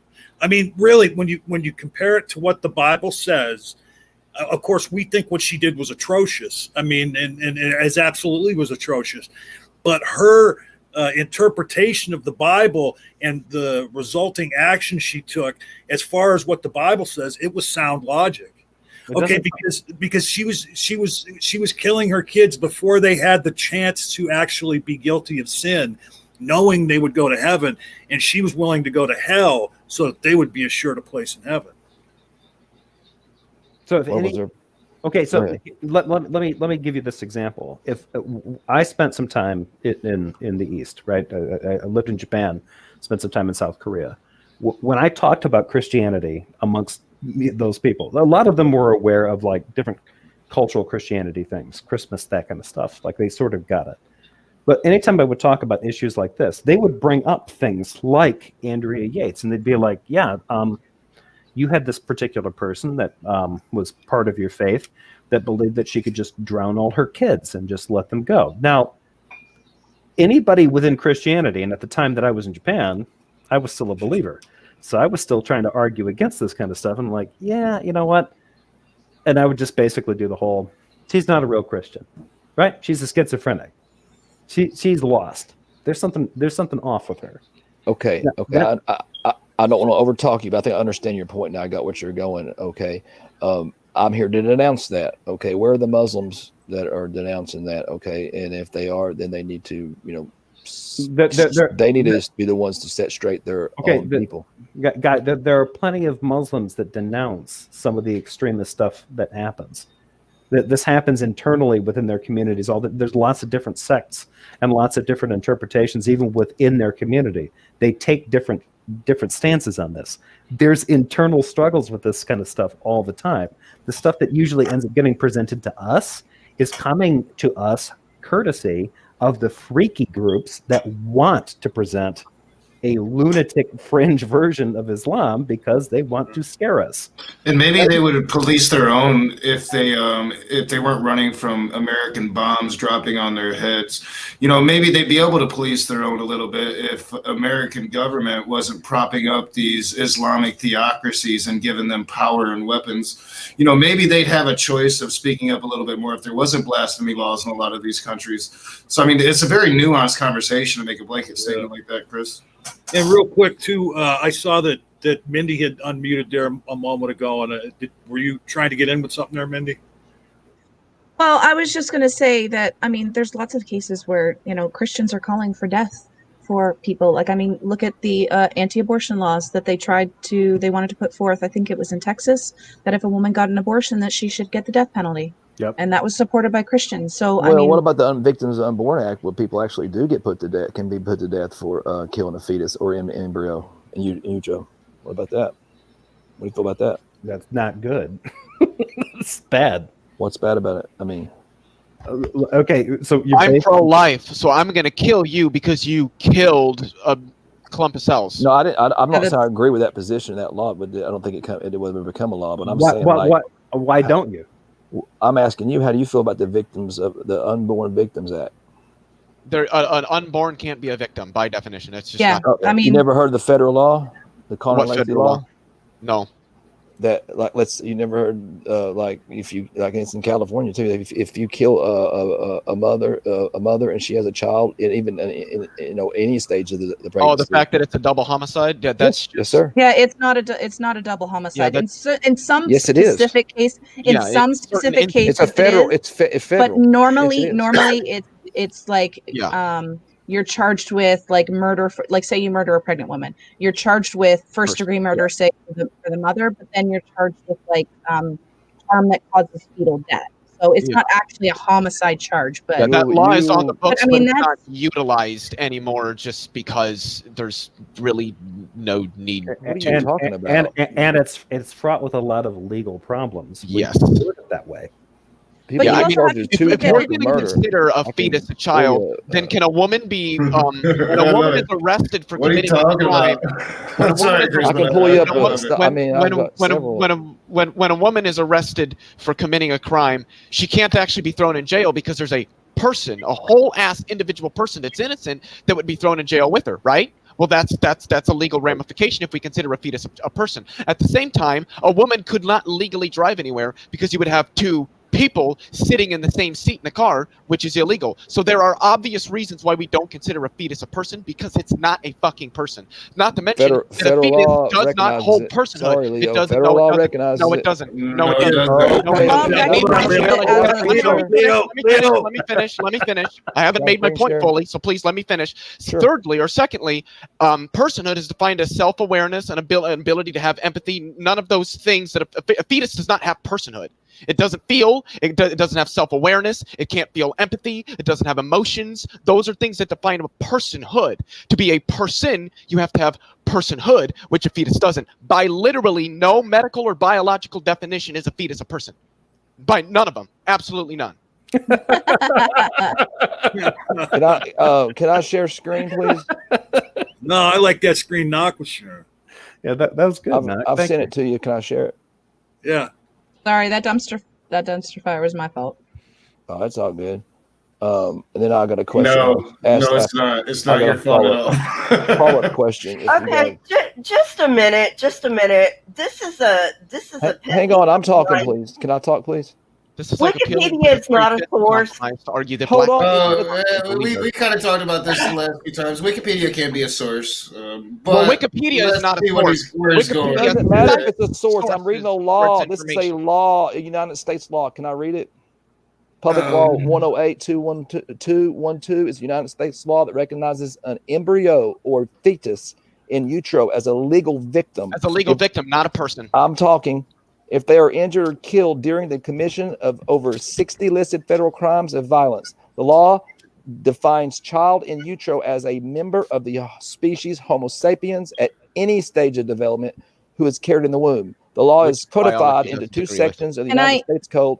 Okay, Once if you you're want to done deny reading federal Let it, law, him go ahead. finish, That's- please. Everybody let him finish. Go ahead, Chris. Okay, the law applies only to certain offenses which the United States government has jurisdiction. So that's just saying it's a federal crime. Okay, it's not in each individual state, but it is a federal crime. You can be charged federally under that. Okay, If they So it apply is this, wrong. yes. Most times they All right. don't. What do you mean? Most times they don't. You mean give you an Yeah. example where they did apply it and charge them both with double count of murder? What? Do you want me to give you an account It's where they happening. do? Well, I didn't say that they never do. I said they frequently that they don't. It depends Because on they don't need to. on the state. It depends Yeah, on and the it state. even it says right there, there's It's a only federal law. 60 Do you know the listed difference federal between federal and crimes state? under which this applies. All right, we might have to go for this topic to hands because we're just talking over each other. Yeah. But I mean, and also like real Let me quick, stop my screen share. because I'm going to be jumping out here soon. I have a question for Chris Keith. Like, I do do you want to get understand? one more question. I do want I'm- to get one question. I'll answer your question, but I don't get to ask many questions. So can I ask one? Yeah, What whatever. If a But- mother has a child and she wants to, it's like 6 months. She's 7 months into her thing, and she decides to kill the baby herself. Nothing. That's a I totally mean, I'm different thing. All right, that's a totally different thing. All right, so do you? I'm no lawyer, but when you understand when law is written, Like, who just flushed the Will you toilet? guys let Knock talk, please? Go ahead, that- Knock.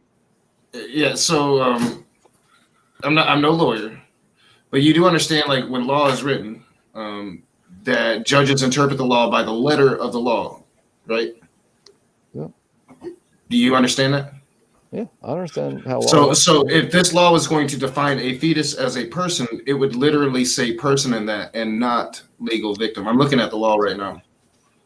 Yeah, it is only recognizing the fetus as a legal victim. It's not recognizing the fetus as a person. You're getting into semantics there. The whole That's- the no, point the- the point everything is was that semantical. you can be Not charged. in legality. It's not Wait, semantic. everybody stop. All right, I'm putting the private chat up. If you want to talk, Sorry. put your hand up in the private chat, either a hand emoji or the word hand. We're going to start using that right now because when we talk over one another, it's just not good for the audience. Yeah, and John, I am leaving. I'm gonna check on my daughter and do my big brother thing. The dumpster fire thing is right over there in Brands. Yeah, I you know where. So you guys have a good night and please continue and enjoy the conversation. See you, Rage. Thanks for Bye, having me. Knock. Good Appreciate night. it. Yep, see you, Knock. And then Say so Knock. whoever was talking when they got interrupted, go ahead and finish up what you're saying. I think it was Tioga It was either Tioga or Jeff saying something about that. I think it was Jeff and then It Tioga. was Jeff. They do interpret the semantics in the law, which they do. We're not playing at semantics. The law, neither the law nor medical, but there's literally no definition that a fetus is a person under, not medically, not legally, and not biologically, because it isn't a person. I was talking, but I think I might have actually like trampled over Tioga. Well, yeah, there was like a lot of people.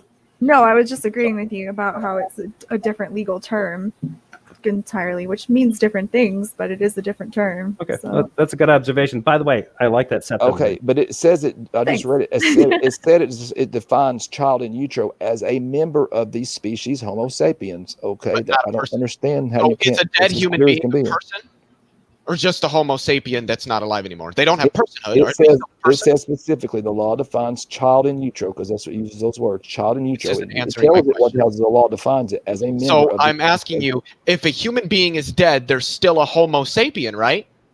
If a human being's dead, yeah, they're still a Okay, human. but is it a person? Do they have personhood? Can they feel? Are they self-aware? Do they have empathy? Can they feel emotions? Of the things course not. They're dead. Okay, so then Homo sapien doesn't mean person. Well, also, I'm wondering, when has this law been put into effect? When, like, where does the unborn 2004. child- It's Lacey's and Connor. No, I understand when it was legislated, but I'm saying, when does this get put into effect? Like, That's actually kind of the weird thing about it. It seems to get applied kind of selectively. It ends up getting used in certain circumstances where say there's a situation where one of the murder victims happens to be pregnant, right? And then in that case, they can invoke this particular law against the fact that this individual killed not only a woman but also her unborn fetus. So it's kind of controversial, and it actually attracted a lot of controversy. Well, I think when it gets applied is like usually in red states where a DA is in an election year. See, even living in red Pretty states, much. I've never been in. In a state where this was applied to. I know it's been applied. Abortion. It has been applied. Like, who sues women going for abortions? I don't understand. Like, who is? Well, no, not for The abortion. difference being that person would want the. Well, and that was one of the weird things about it, because the way that the initial wording of the language of the bill, it should apply only to someone who was to commit a violent crime against a woman who happened to be bearing a child. The problem with the way that the initial wording was made was that it actually could be applied against a woman who self-harmed while she was pregnant. And that was what made it kind of tricky. It was like, okay, this isn't good to establish this law. I think it went through several revisions, actually. Yeah, but the law has not been overturned by the Supreme Court, so No. it's still a law. There's a lot of no, we it have on the hasn't. books It that are, hasn't like, been never but- invoked. But again, as a statute, as a law, it doesn't. Scott Peterson. can I mean, apply. it's never been invoked, Leo. It's Scott Peterson. Was the Lacey and Connor law was after him. It has been applied. I'll look up here in a second. Hey, I got to read this. I'm reading the law. It says, I don't know how to read fucking law notations, but it says, nothing in this section shall be construed to permit the prosecution of any person for conduct relating to an abortion for which the consent of the pregnant woman or person authorized by law to act on her behalf has been obtained. Boom. So it does not cover abortions. Of course Yeah, not. I wouldn't. I never argued it did though, so that's not my argument. Oh, so what are we arguing? Just people murdering random pregnant ladies? Yeah, Chris was actually using this to get us into the philosophical territory of why abortion should be illegal, even though the particular law he was citing actually specifically carves out the fact abortion shouldn't be considered. So, thumbs up. This is great. Yeah, hey, Tioga, you put a pin in that very well. Yeah, so Chris, you got caught out, buddy. Go back to originally what brought it up. I have a very what brought it up is you were saying that if you were, I don't remember your exact words, but you were trying to imply that abortion must be wrong because when a pregnant woman is murdered, the murderer is also charged with the death of the fetus. That was literally your point when this all started. I have a very, very serious question for Chris. But hold on a minute. Wait a minute. He just wanted to clarify. I said this was his position. He said no, that's not. Yeah, that's not my position. That wasn't right. That's why I stopped. But Leo. I don't really. I should be honest with you. That's why I stopped Leo. I want you to tell us what your position actually is. Then I don't remember what brought that up. So that's what my position on it was. You know, We're all that- just talking shit.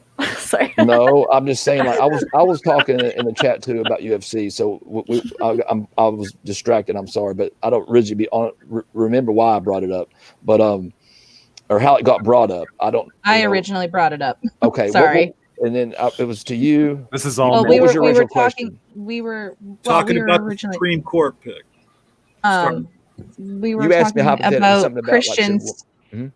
We talked about Christians using their religion to want to kill people, and I Yes, used ma'am. the example that people that want to put women to death for getting abortions. That's Christians wanting to kill people for what they believe.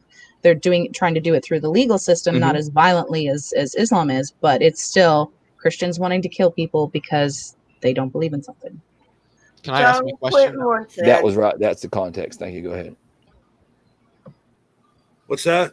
That was the context. Now I remember that what was brought up. She brought that up, and that I guess Christians could misconstrue something, and they could think that abortion is okay, or that abortion is not okay. That it would be murder, and that I was just bringing that up. That it's ironic that there's that act which actually recognizes abortion.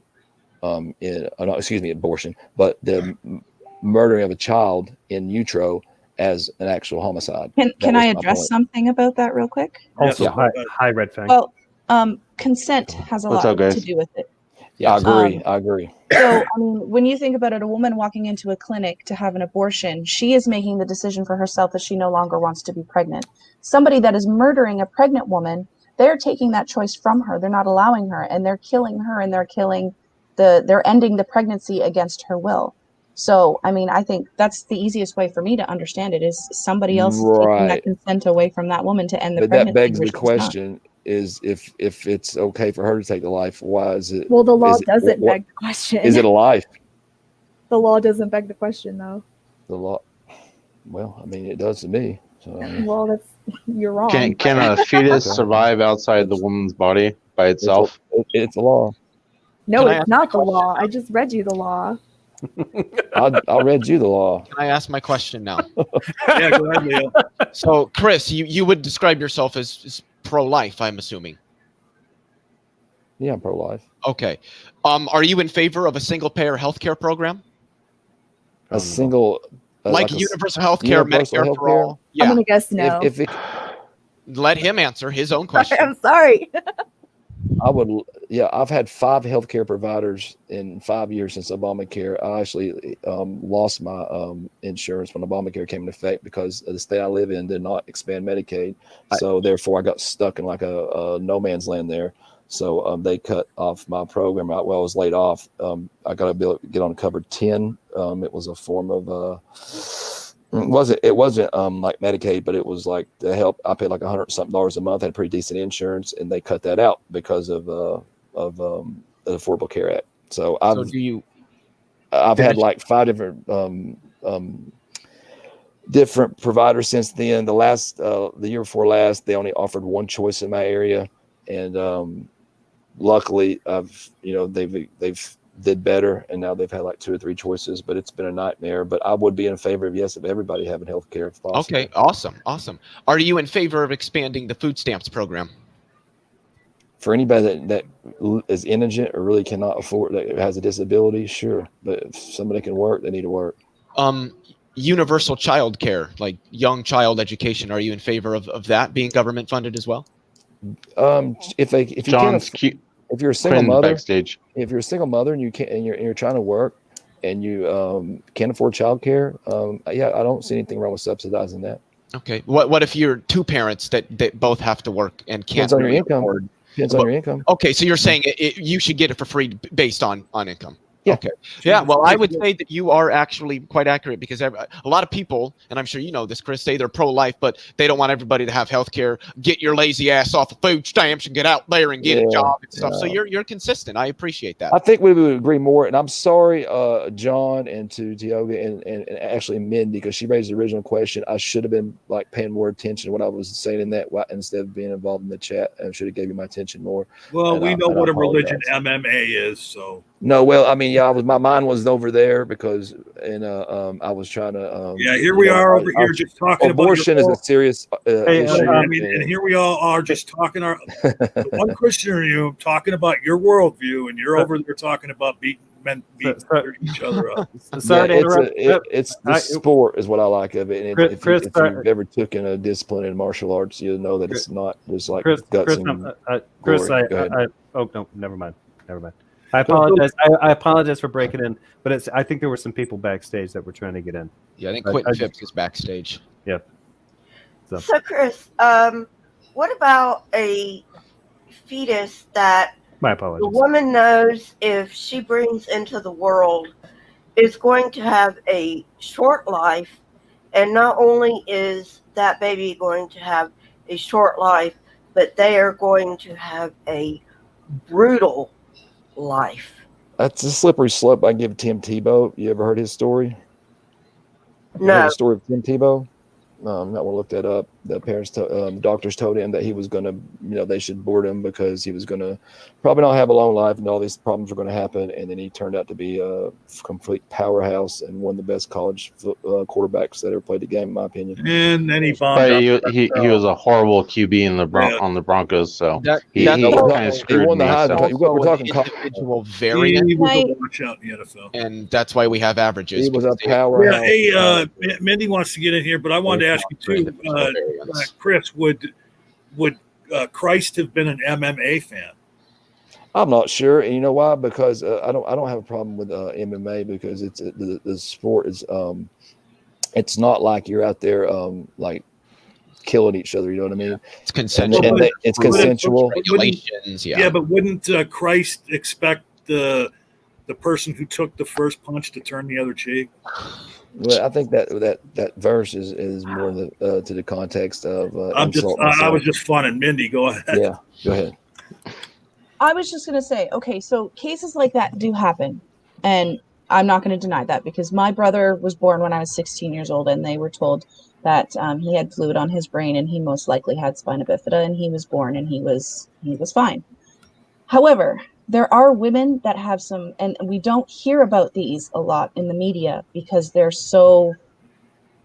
very hard to digest because there's babies that are born or going to be born with all of their organs on the outside of their body, or they're born with no skull, or they're born with no brain, or, there's all of these multitude of problems that are so severe that there's absolutely no way they're going to survive birth. And the parents make the decision to end the pregnancy. So in this case that you just mentioned, yeah, that does happen. But I think that the parents should have the option to know that, okay, well, if this child is born and if this child even survives a couple of minutes, it's going to be a very painful couple of minutes. Do I want that child to suffer through that? And they have the option to make that decision. What do you feel about kids with Down syndrome? You lost your mic, Miss Mindy. Should they be? You think they? I think they're some of the happiest people on earth. My opinion. It all depends because Down syndrome is very much like autism, where it's a spectrum where you can have a very severely disabled child who needs a lot of care, or you can have kids that are like my cousin who are very self-sufficient and able to live in the world. So again, that's something that the people having the child should make the decision for. Because what if you're a poor person and you already have a couple of children and you have one job and you find yourself pregnant and all of a sudden now you have this severely disabled child that you have to look after? Who's going to pay for that? Well, my position would be that should be planned before you should be practicing safe sex if you don't want to have the child. Well, how do you plan that? How do you plan that? a genetic defect? I got pregnant at 18 because I was on birth control and I was taking an antibiotic for an infection, and I ended up pregnant because no one bothered to tell me that antibiotics interact with birth control, and I wound up pregnant. I've heard way too many times. Have you ever? You guys watched it? I'm sure you've seen them because they're on TV. I see your hand up, Leo. You're going to get it next when they. The Shriner commercials with Caleb. He's got a disease. He's had I don't know how many surgeries, maybe 10 surgeries already for his bones. He's got a disease, and he's really small. and that kid is one of the most positive, happy kids. I mean, it just blesses my heart to see him talk, and he's very inspirational. So I would just, in my opinion, you ask in my opinion, I would trust God that it was His will for whatever that happened. I wouldn't take it in my hands to take a life. But that's just my opinion. You're asking, so. I would just say that we'll leave it up to the opinion of the parents that have to actually go through the ordeal. And that's fair They enough can on or that. cannot. And they have to live their consequences on that, but that's fair enough. Yep. All right, Leo, what was it you wanted to get in? I had another question for Chris, and the questions I'm asking aren't gotcha questions. I'm genuinely trying to gauge, where I You mean, can't get me, Leo. Go ahead. I'm getting a strong Chris Wallace vibe from you, Leo, and that he's like so- a candidate running for office. But go ahead, Leo. So, Chris, would you say that ultimately your goal would be to reduce the number of unwanted pregnancies? Or well, let me I don't rephrase know that. about goal. Would it be more favorable to you that we engage in things that may reduce unwanted pregnancies? Say it one more time. I'm sorry. Would it be favorable to you that we do what we can to reduce the number of unwanted pregnancies that we see? Yeah, I think it's probably a good thing. So, yeah. How would you react if you were presented with mounds of data that showed that keeping abortion legal for women to be able to get, tied with strong sex education, tied with a strong social welfare program that gives people the resources they need to raise children, actually did that? Would you be in favor of those programs? And again, I want to specify, these aren't gotcha questions. I'm genuinely i.e. Planned Parenthood. Is that where you're kind of going towards? Well, it doesn't have to be specifically the Planned Parenthood organization, but just if somebody presented you with data that showed that the things that I mentioned do actually reduce the number of unwanted pregnancies, would you be in favor of saying, yeah, I think we should adopt those kinds of programs? Yeah, anything that would reduce unwanted pregnancies would be a good thing. And if the child, let's say the child is not, she was talking in, like Mindy was talking about, maybe more extreme cases, I guess. But thankfully, most pregnant women that have kids, they are born healthy most of the time. Right. And I did want to finish. There are so many families ready to adopt. I can't remember the number. I have to look at the stat, but there's more. They don't have a definite number, but there's overwhelming enough parents to adopt. Well, but hold on though. See, that's a problem with the adoption, problem, because most everybody wants to adopt. They want a baby. Okay, and there's so many kids out there right now that aren't being adopted that need parents. I know some people, like there's a Christian that I met through social media, YouTube and Twitter and all that, Stephen Steen, and he has adopted many children. I know of other people that have adopted many, and not just going for babies, adopting children that are toddlers, children that are grade school age or teens and stuff like that. There's so many of those kind of children out there, and I just don't. Well, I would argue that if you're in favor of like the LGBT community, that they're going to need I know there are people that are willing to carry children for them and stuff, but there's just not enough of them. Surrogates, yes. Yeah. I would argue that there's just not enough of them, and if there's plenty that are willing and income wise, they definitely would be in position to. It doesn't take away from the adoption issue. Really quick, I wanted to jump in because I wanted to make one really last quick statement before everybody, and then I'll probably be quiet for several minutes. One of my biggest issues with making abortion illegal actually isn't the argument that most Christians give, oh, you're ending a life. I haven't followed up on this data, so I don't know. So Mindy, Tioga, you guys would probably know more. If I'm wrong on this, correct me. But from data that I have seen, it can actually have a negative effect on a woman. It can reduce her level of fertility. It can lead to increased rates of ovarian cancer and uterine cancer and things like that. But I read that probably 4 or 5 years ago. I haven't followed up on that, so I don't know how accurate that would be. But my biggest issue with it is when you make abortion illegal, what you're actually doing is you are legally or legislatively forcing women to carry any pregnancy they may incur to term. And that in and of itself, I think, is immoral. And I think it goes against the principles of this country, where people have that individual liberty and freedom and bodily autonomy to make their decisions for themselves. So that is actually my biggest issue with making abortion illegal, is it removes bodily autonomy. Can I say something about that? That a woman doesn't, once she gets pregnant, she is legally forced to carry that child to term, and I cannot. Go ahead. Yeah, go ahead, Tioga. So about that, like, Leo's right. Like, you are forcing women Let Quentin Phipps in. to go through the pregnancy, but you're introducing a lot of factors. Like, sorry, I lost my train of thought for like half a second. So like a woman who is forced to give birth, fuck. I'm sorry. Take your time. I got way confused earlier too. What was the question again? That happened to me earlier. I apologize. Yeah. Well, no, I mean, so Leo, it was saying about how to make abortion illegal, that takes away a woman's bodily autonomy and forces her to carry a baby to term, and then that's any pregnancy all the way to term. I cannot. Or they would have back alley abortions. Hold on, did that refresh your memory, Tioga, at all? Not really, but I'm just dumb. But it's okay.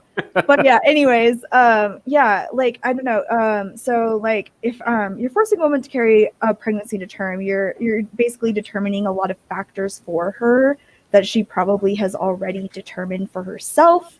Like a lot of people who do get abortions are already parents. Because they just don't have the financial ability to do so.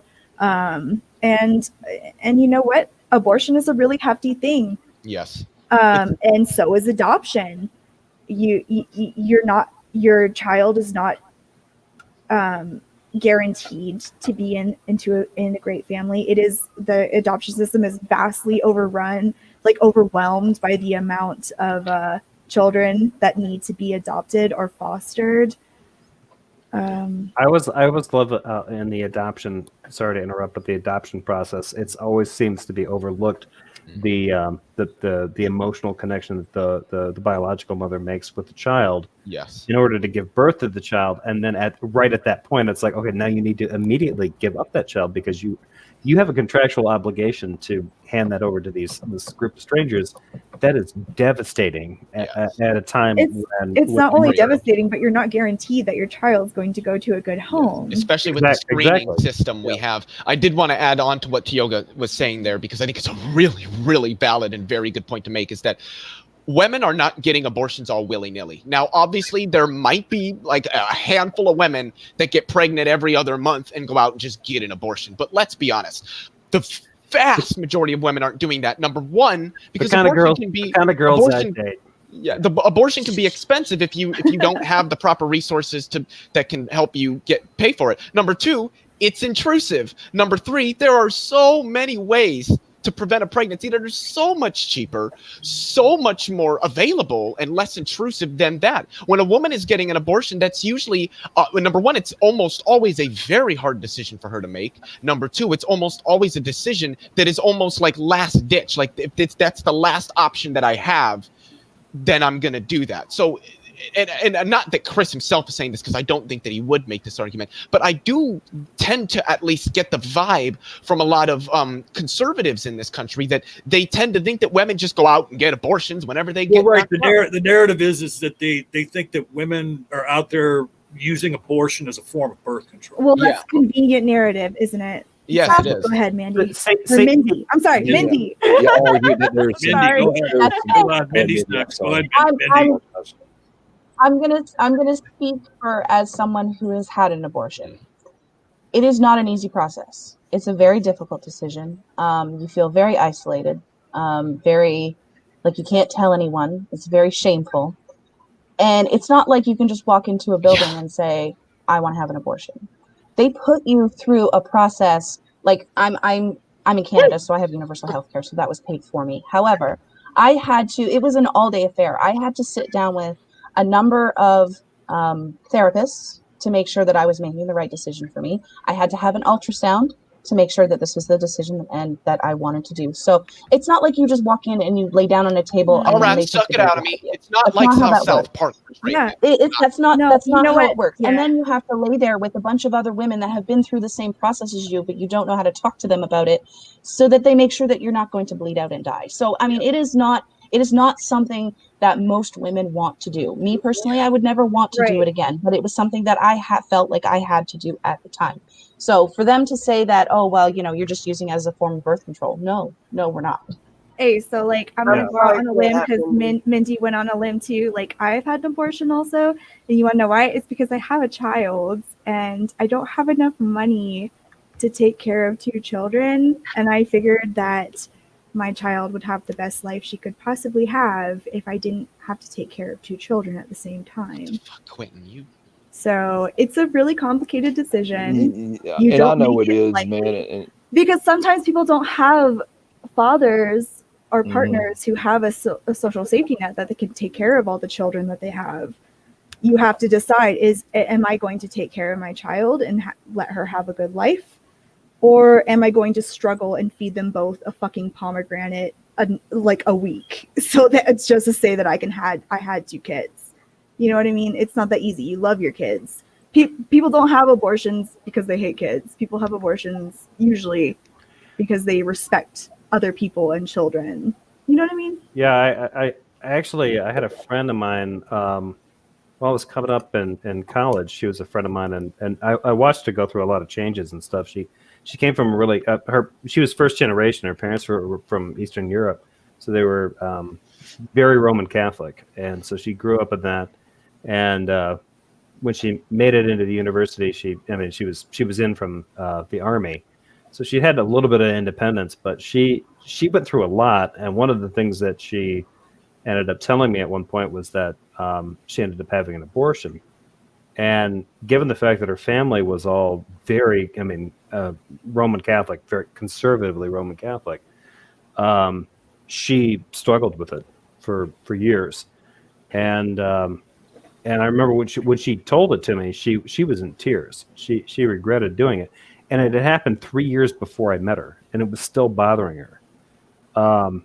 It wasn't until about 4 or 5 years later, as she kind of got through some things and got out of that kind of headspace, that she realized, like, I don't feel bad about that decision. But her religious upbringing and stuff that really messed with her. And I always felt really bad about that. That kind of informed the way I felt about freedom of choice and stuff for a lot of women. But she had the ability to do that, and she made that choice. So this is such a hot button issue. But can I ask something? What do you guys feel about like the male's right in this? If they don't have a choice in it, should they be made to No, they support the shouldn't, child? because it's not his body. He doesn't have to go through all. Okay, I understand that. My that's second question associated with is: should they be, if they don't have a choice No. in that, should they be made to pay for 18 years? So nine minutes, 9 minutes of pleasure for 9 months of pain. No, well, it's true. Like I'm on Chris's side with this. Is that like because I don't think that And I'll tell you, if you don't want to be a father, you should not be forced to be a father. I do think that's true.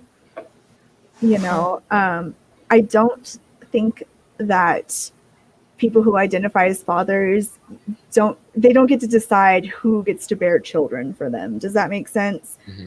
They should be with somebody who feels the same way that they do and has the same goals. They can work together to create a healthy person. Yeah. But I do agree, as a person who has a kid who doesn't talk to their baby daddy for various reasons. I don't think people should be forced to be fathers for sure, but if you have male sex parts, you should probably consider the fact that you're not carrying the baby and it's less on you. I agree.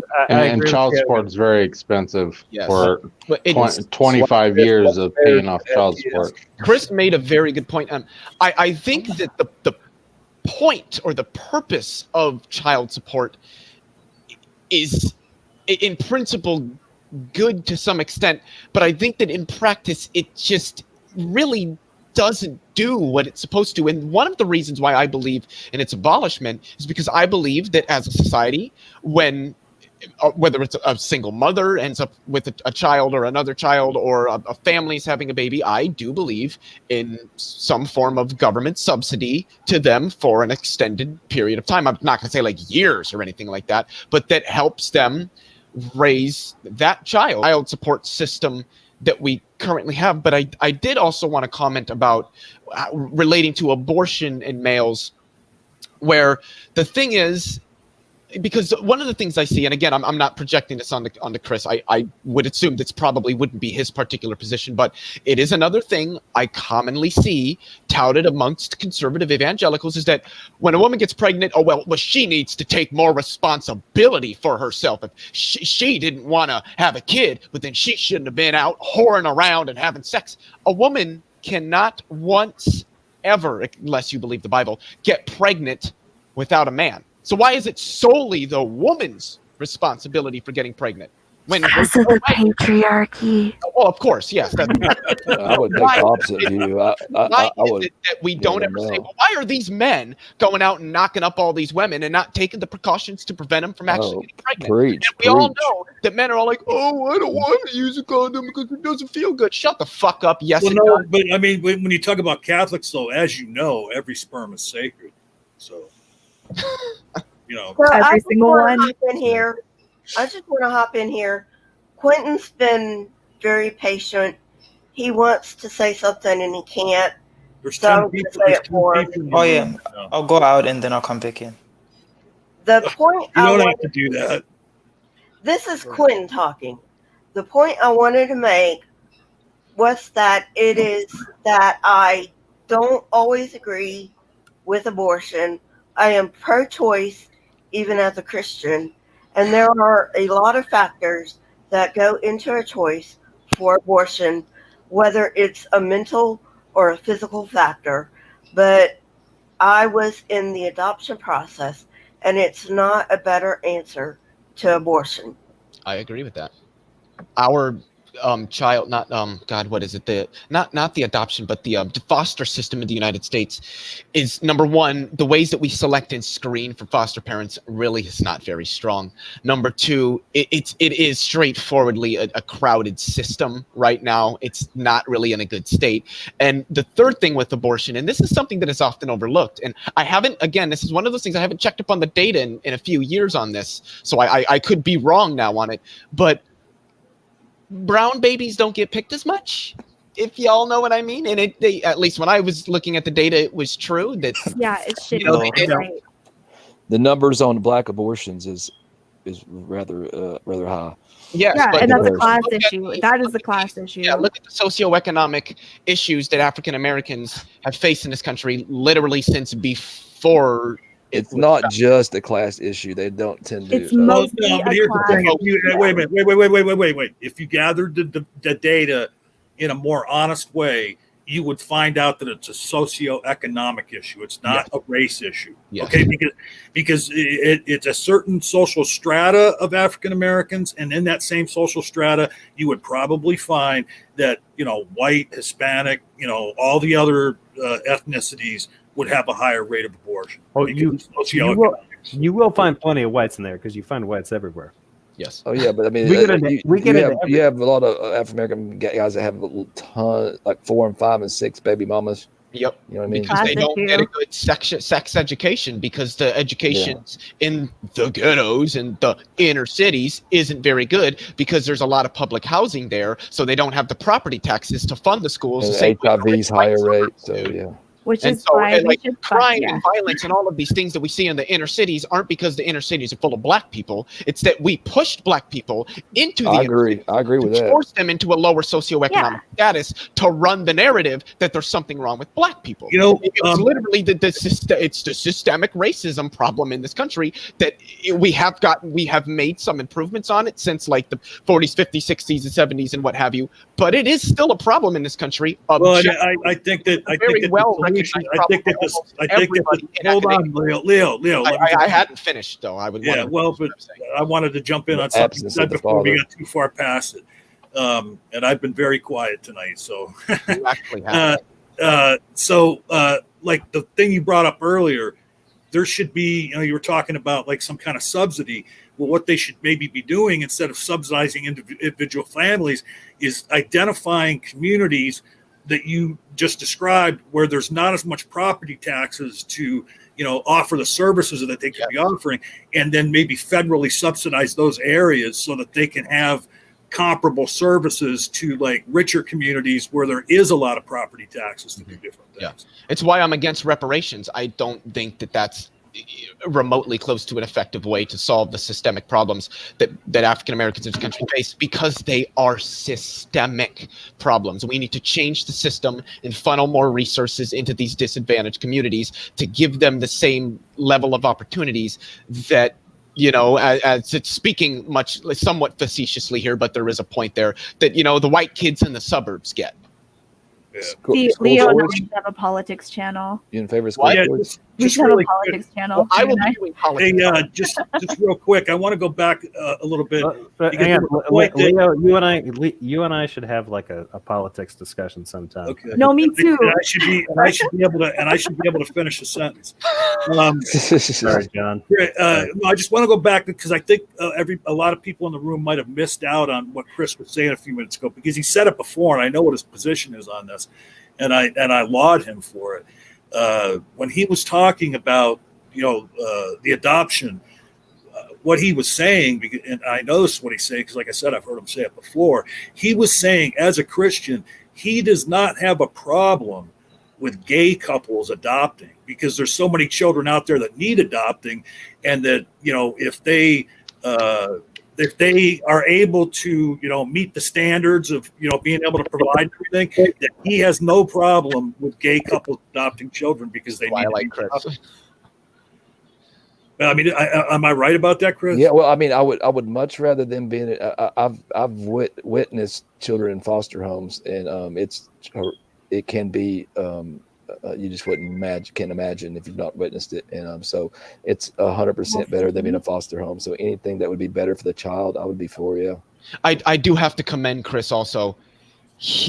And there might be some variant here in how far he would support such a program, but he did say that for the most part, anyway, he supports some form of a single-payer healthcare system in this country. He did. Well, I mean, and the point about the letting gay people, I think what Chris is doing is he still has his religious beliefs, but he's choosing to be pragmatic in that situation because he knows how horrible it is for the kids to be in, the foster care system in some instances, or being they get abused. They really do. If you look at the statistics, there is abuse. Yeah. Yes, and it's higher than most people would probably be willing to acknowledge. It's different than adopted couple. The foster system, a lot of those people are just doing it for the check, man. Really? Yes. They are. Yes. Yeah. This is actually interesting because this is a progress of a type. Because if we get over that initial tier where we have these kids being taken in by couples of all kinds, and once they're there and we can find out that they're doing okay and everything, and then maybe 10, 20 years from now, Christian groups are like, well, we got to do something about these adopted kids that were taken in by these gay couples, and then it's like, the stats don't measure up. Kids are doing great. No reason to separate them, Yeah, and I want to commend the whole room too, because I haven't had to go to the dumpster fire GIF yet, and we're not using the hands up in the. Oh, just as I say that, I look down and Lisa for Truth has her hand up. What's up, Lisa? I already said what I wanted to say. Oh, yeah, that is from a while ago. Nathan's got his hand up. Go ahead, Nathan. Nathan Art's got his hand up. Go ahead. I have a question for Chris. Chris, now knowing that abortion isn't actually murder, what's your opinion now on abortion? I'm going to have to disagree with you on. I think it's the taking of a life, so I would have to, by the grace of God, I would have to consider it. That taking of a murder life. Though? If you choose to abort that child, unfortunately, I would have to say, that you're taking a life. Yeah. Hey, can I ask? I would have to be consistent in my view. If I believe it's a life, you know what I'm saying? To be consistent in my view, if I believe that child is a life, you can argue when it becomes a life. Can I ask your audio died out quite a bit there? Yeah, it kind of muffled a bit. Sorry. Go ahead. I'm just being honest. I'm not going to sit here and demean you and call you a murderer or anything like that. You know what I mean? Well, you're not vitriolic like Smokey is. That's why you come into these rooms because I have a personal story. I don't really want to go into it, but I just want. Can I ask I'm one as thing filthy to sinner Chris? as anybody there is out there. You know what I mean? So Yeah, go ahead. Go I ahead. just want to ask. So, like, Good okay, times. Chris, when a baby is aborted, where does the soul go? Oh Jesus. the soul, your spirit, when you die, I believe goes to the Lord. So And, God would just put you in another baby body? No, I don't know. I mean, I'm not God, but I'm just saying, like the Bible says, when you die, your spirit returns to the Lord. So he doesn't trash it. So like he doesn't trash the baby souls. It goes into God's big belly. Oh no! Well, It goes into the raffle pool of souls. I just feel anybody that's alive right now, your God's giving you the energy you have in your body to be alive is being afforded from God. Yeah, but he knew already that it was going to happen. We're going down this road, aren't we? Yeah. Oh no. Yeah, we were on this about a week ago. Yeah. Maynard Saves had that whole discussion. Yeah. We can go I'm back just wondering, into it, but like, does he put it at the end of the line? Does it go back to the front of the line? So I'll probably get it. I'm It's like- probably going to open up a shit show, but Well, it's like that. I don't know. I'm probably too old. Nobody probably even knows this movie, but it's like that movie Heaven Can Wait. You know, yeah. The soul just goes into another body. That's a good Just movie. instantly, just pop like right into another body. It's like, wasn't- oh, I didn't mean to be in Danny DeVito, but here I am now. Well, no, but I mean, if it was a corrupted soul, then you might go into a cockroach or something. It would be relocated to something shitty, huh? I'm gonna make you. Well, and that's all God. You That's know all. that you're That's what some people have said that when God drowned everybody in the flood, He was just relocating those souls. I don't know. He was relocating them all to cockroaches. If I were God, I would want Tioga to be responsible for logistics of like where souls go. Oh no! She's gonna go I ahead think for they this. go to heaven though. What's that, you Yo-Yo? They are go to aware heaven? that your God performed abortions in the Old Testament, right? I would Actually, point- involuntary abortions. I would point out that we're all going to die, so God's going to take every one of our lives at one point in time. And then he so- just keeps putting us back in. No, he's not going to keep putting you back in. No. You got a choice right now. If I were God, I would It's want. This I ain't a would- dress rehearsal. Yep, I put my right soul in. I take my right It soul seems out. like it. It Right seems like a dress soul in rehearsal and for shake heaven, my Chris. mouth. Do the hokey pokey, and that's what it's all about. So, Yo-Yo, you were trying to get in there a minute ago. Oh, I was just gonna say I'm so lost in like what is it? I don't know the name T. I'll just call it T. Like what she was talking about. I was so lost. Okay. But I don't know if she was saying like do babies get reincarnated or is it like back Yeah, on what the line? happens? So like God decides that a soul goes into a baby, and then if the baby's vessel isn't there, what does he do with the soul? Does he like just chuck it And- into purgatory? And is it like when a child gets bit by a vampire? Are they going to remain a child the rest of their days? It's a little bit like the question that comes up amongst a lot of pastry chefs, like with a long john. Is the filling there first, and then the pastry made around it, or is the pastry made first and then the filling stuffed into it? Well, with God, we assume that everybody's soul is the quilt of their personhood. Okay?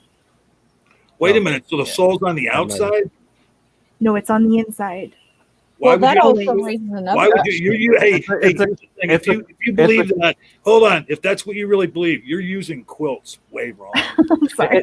I just came up with that. I'm sorry. Where in the body? Figure it out. It's a quilt more like drapes, not quilt like Yeah. a blanket. Right. I mean, if you're putting the quilt inside you, you're not using the quilt properly. The quilt is your experiences. You are the cloth, and the quilt is your experiences. Okay? This theological Funny. discussion is completely off the rails. This is Yes, it is absolutely. We like to have fun here. But it's in a good way. It's in a Yeah. good. I think, I got a question for the Christians. Okay. Yeah. What does when does the Bible say that the child is now a human. What? Yeah, I don't I see just- Chris I missed the Yo-Yo question. jumping and answering that question. I missed Oh. the question. I'm sorry. Yeah, well, he said, go ahead and repeat it, Red Fang, because I'm lost in the When, question too. when is the baby considered a human? Oh, okay. I would say once it's What actually, does the Bible say? Isn't it already human? I don't even know. in the I don't know. I'd process? have to look. I have to search. It, I'll have to it, it, look. says it when it takes its first breath. No, isn't that when it becomes alive? Yeah, It's that's when always- it becomes but life. Actually, It's no. always alive because the sperm cell and the egg cell, like life only comes from life. Biogenesis is one of the fundamental laws of biology. No, that doesn't mean abiogenesis has to be false, but we're not going down that road tonight. No, but that's why I mean that abortion isn't taking a life because it's not a life yet until it takes its first No, breath I don't by think- Bible's Well, terms. wait a minute, wait, It's a little bit. wait, hold on. Let me steel man the Christians here, okay? Because what the answer to that question is that once the fetus is in utero, it is getting oxygen from the mother's blood. Okay, so it is in effect breathing once it is,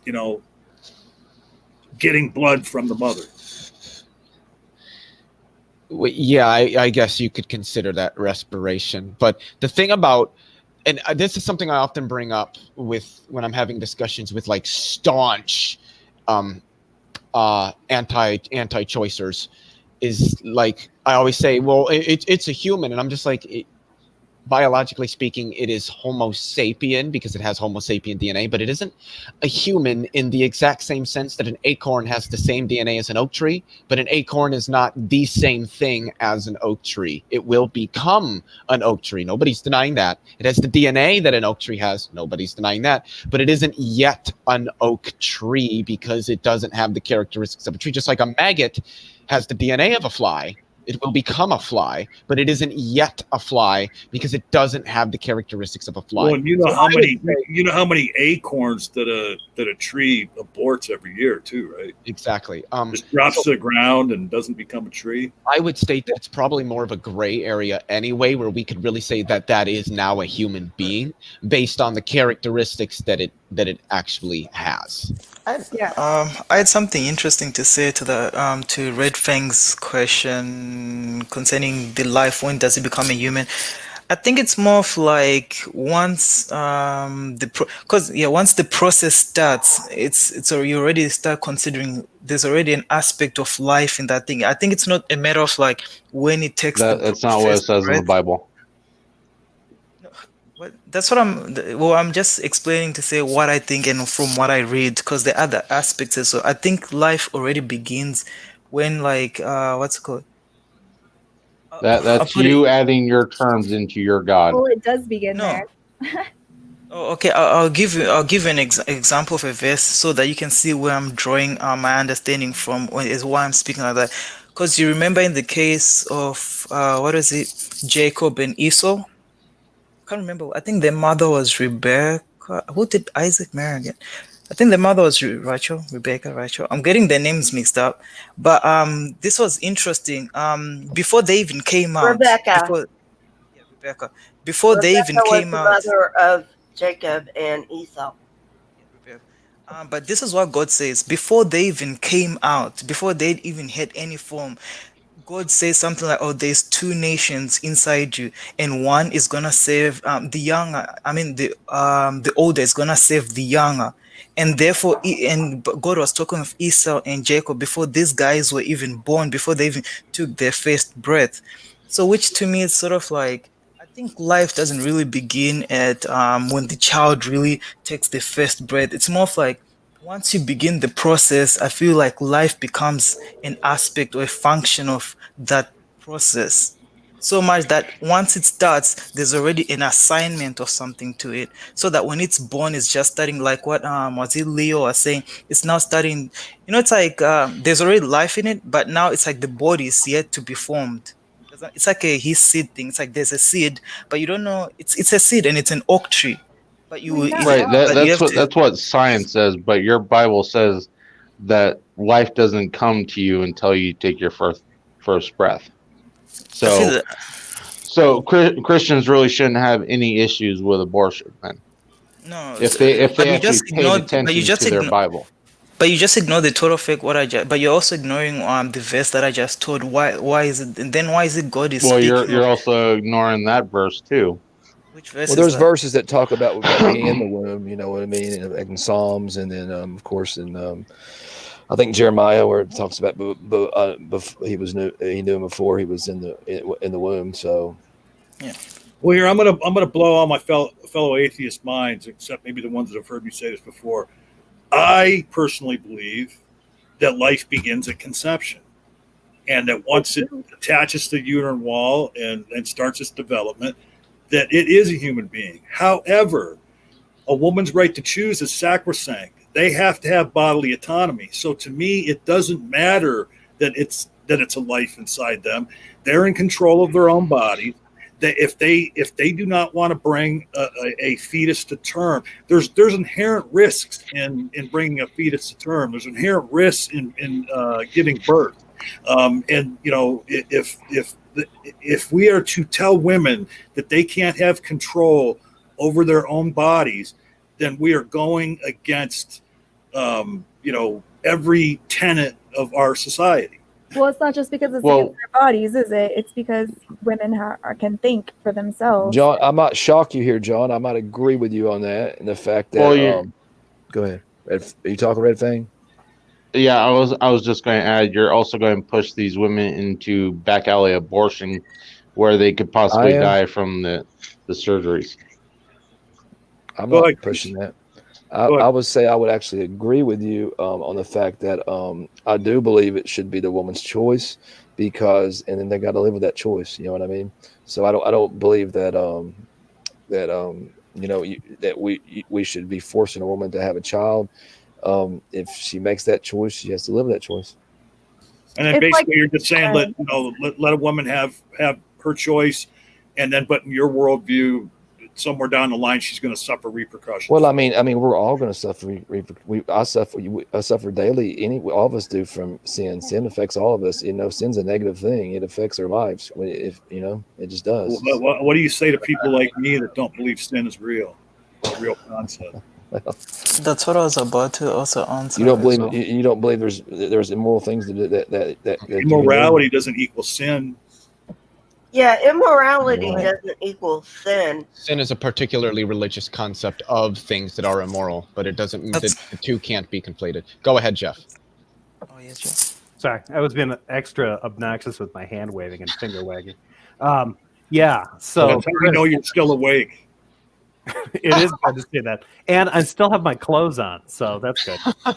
So, Chris, if these women have these abortions and it's like okay with humans, it sounds like it's super not okay with God. So it's like a time bomb waiting for them when they die, right? Like, well, you guys are putting so much emphasis on one sin. That's like one sin in God. That one sin's. I mean, I'm just as guilty as anybody that had an abortion or whatever you want to say, however you want to say it. I'm as guilty as them and things that I've done when I've fornicated or anything. I'm just as guilty. So I don't.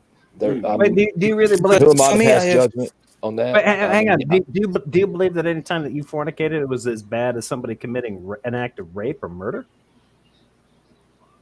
Yeah, in God's eyes, it is. Yeah. What? Why are you sinning? You're missing the mark. You're not going according to His plan at any time. Yeah. Well, see, and that's why sin. That's why sin can't be conflated with immorality. Yes. Well, yeah. Why does God have like a binary take on like sin? Because I would think he'd be a little bit more nuanced about this, given that he's eternal and all. Well, right. Well, what it is like, so if you at any time in your life came into a sock, you're going to spend eternity with all the rapists in hell. Shit. Yeah. Should I apologize to my socks right now? Well, I mean, if they've not repented and accepted Jesus Christ, to have that sacrifice you know, My sock is not. cover their sins, then the rapist. I mean, they're somebody could be a rapist and they truly repent and turn to Christ, and then they can enter the kingdom of heaven. Okay, Clear in the Bible. I know for a fact my sock has not repented of its sins because I came in it, and I haven't also really know admitted to where my you're going sins because I came in that sock. But here's my problem. Jesus Christ. Why would God care about sins committed either actively or passively in this particular world if it died for my sins? Why would he That's- care if you sin? If you died for your sins? It died for my sins, right? So why would it care if I continued to sin? Like, I should be able to commit crimes against socks for the rest of my limited life, and those socks need to owe up to It's their. the whole thing that you realize. Why are we that- talking about socks, man? What are these yeah, I don't socks? understand that. Let's just get off the sock thing for a minute. What's but this it and sock? It's distracting. Um, Reframe it another way. Because he's spilling his seed. Don't you guys think socks have it coming to them? Don't you think they deserve it? oh yes, they have it. Oh, are you talking They about have that? it. Socks They are have it not- coming. Hey, they're totally asking for it. They're shaped like a Yeah. dick can go in it. It's perfect. Oh my gosh. Well, and you know what else too is like, I mean, if anybody watches Family Guy, did you ever see the one where Chris is sitting on the edge of his bed with a sweat sock and a pregnancy test, and he sticks it in the sock, and then he says to the sock, "And now we wait."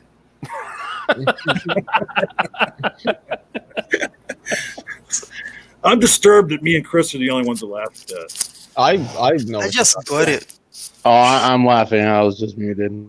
But no, it was a joke I made about 5 minutes ago, and then Jeff jumped in with his question and ran with that analogy. Sorry.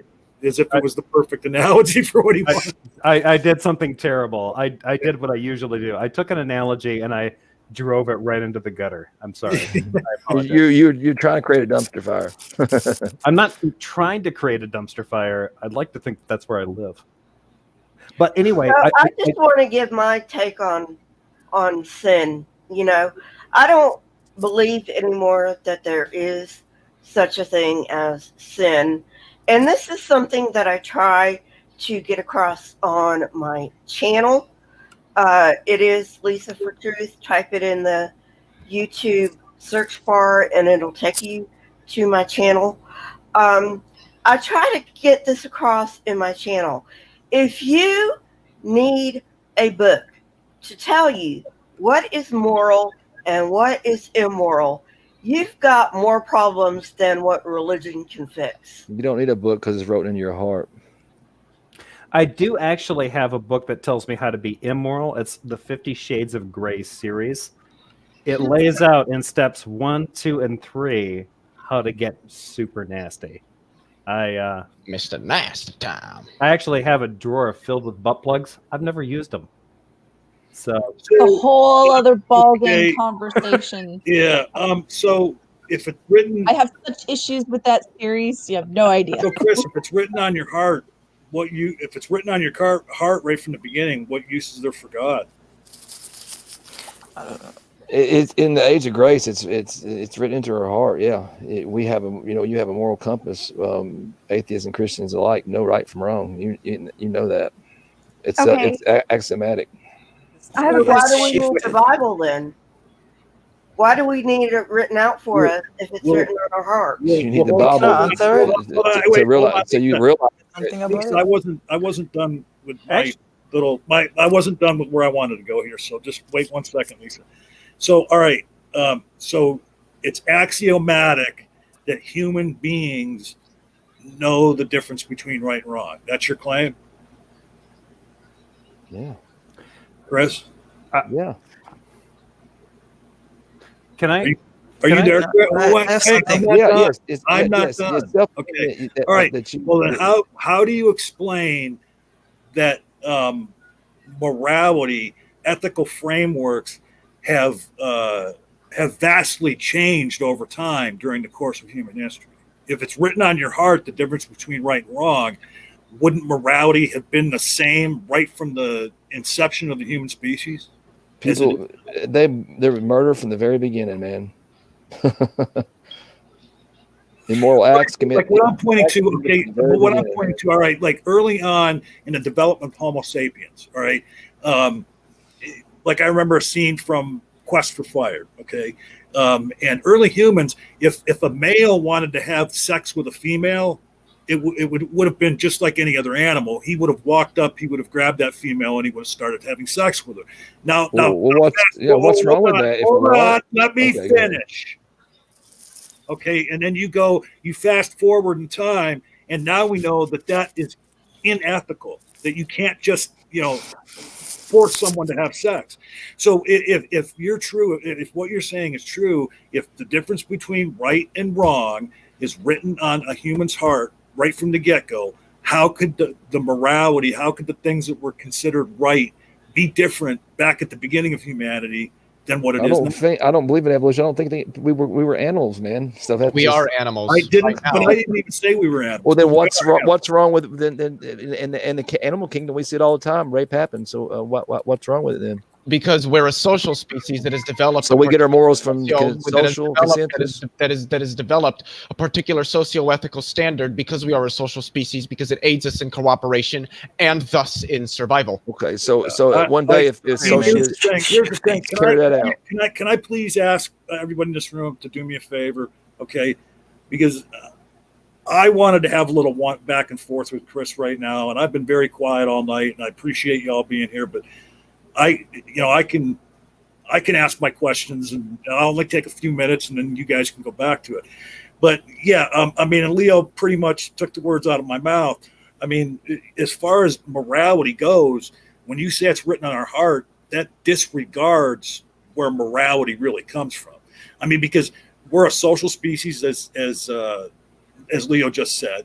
We also have the ability to think in the abstract, so we can have empathy. And we have a sense of well-being. And because we have that ability to think in the abstract and have empathy, then we can be concerned for the well-being of others. Yeah. And the reason we can be concerned for the well-being of others is because we are a social species. I realize I don't want to be robbed. I don't want to be raped. I don't want to be murdered. And I have to live in a group with all these people. So guess what? They don't want to be robbed, raped, or murdered either. And then you add time to that and social evolution, and that's where morality came out of. I mean, and again, what I started out with was the proof of that is that morality, what humanity considers to be moral, has changed over the millennia.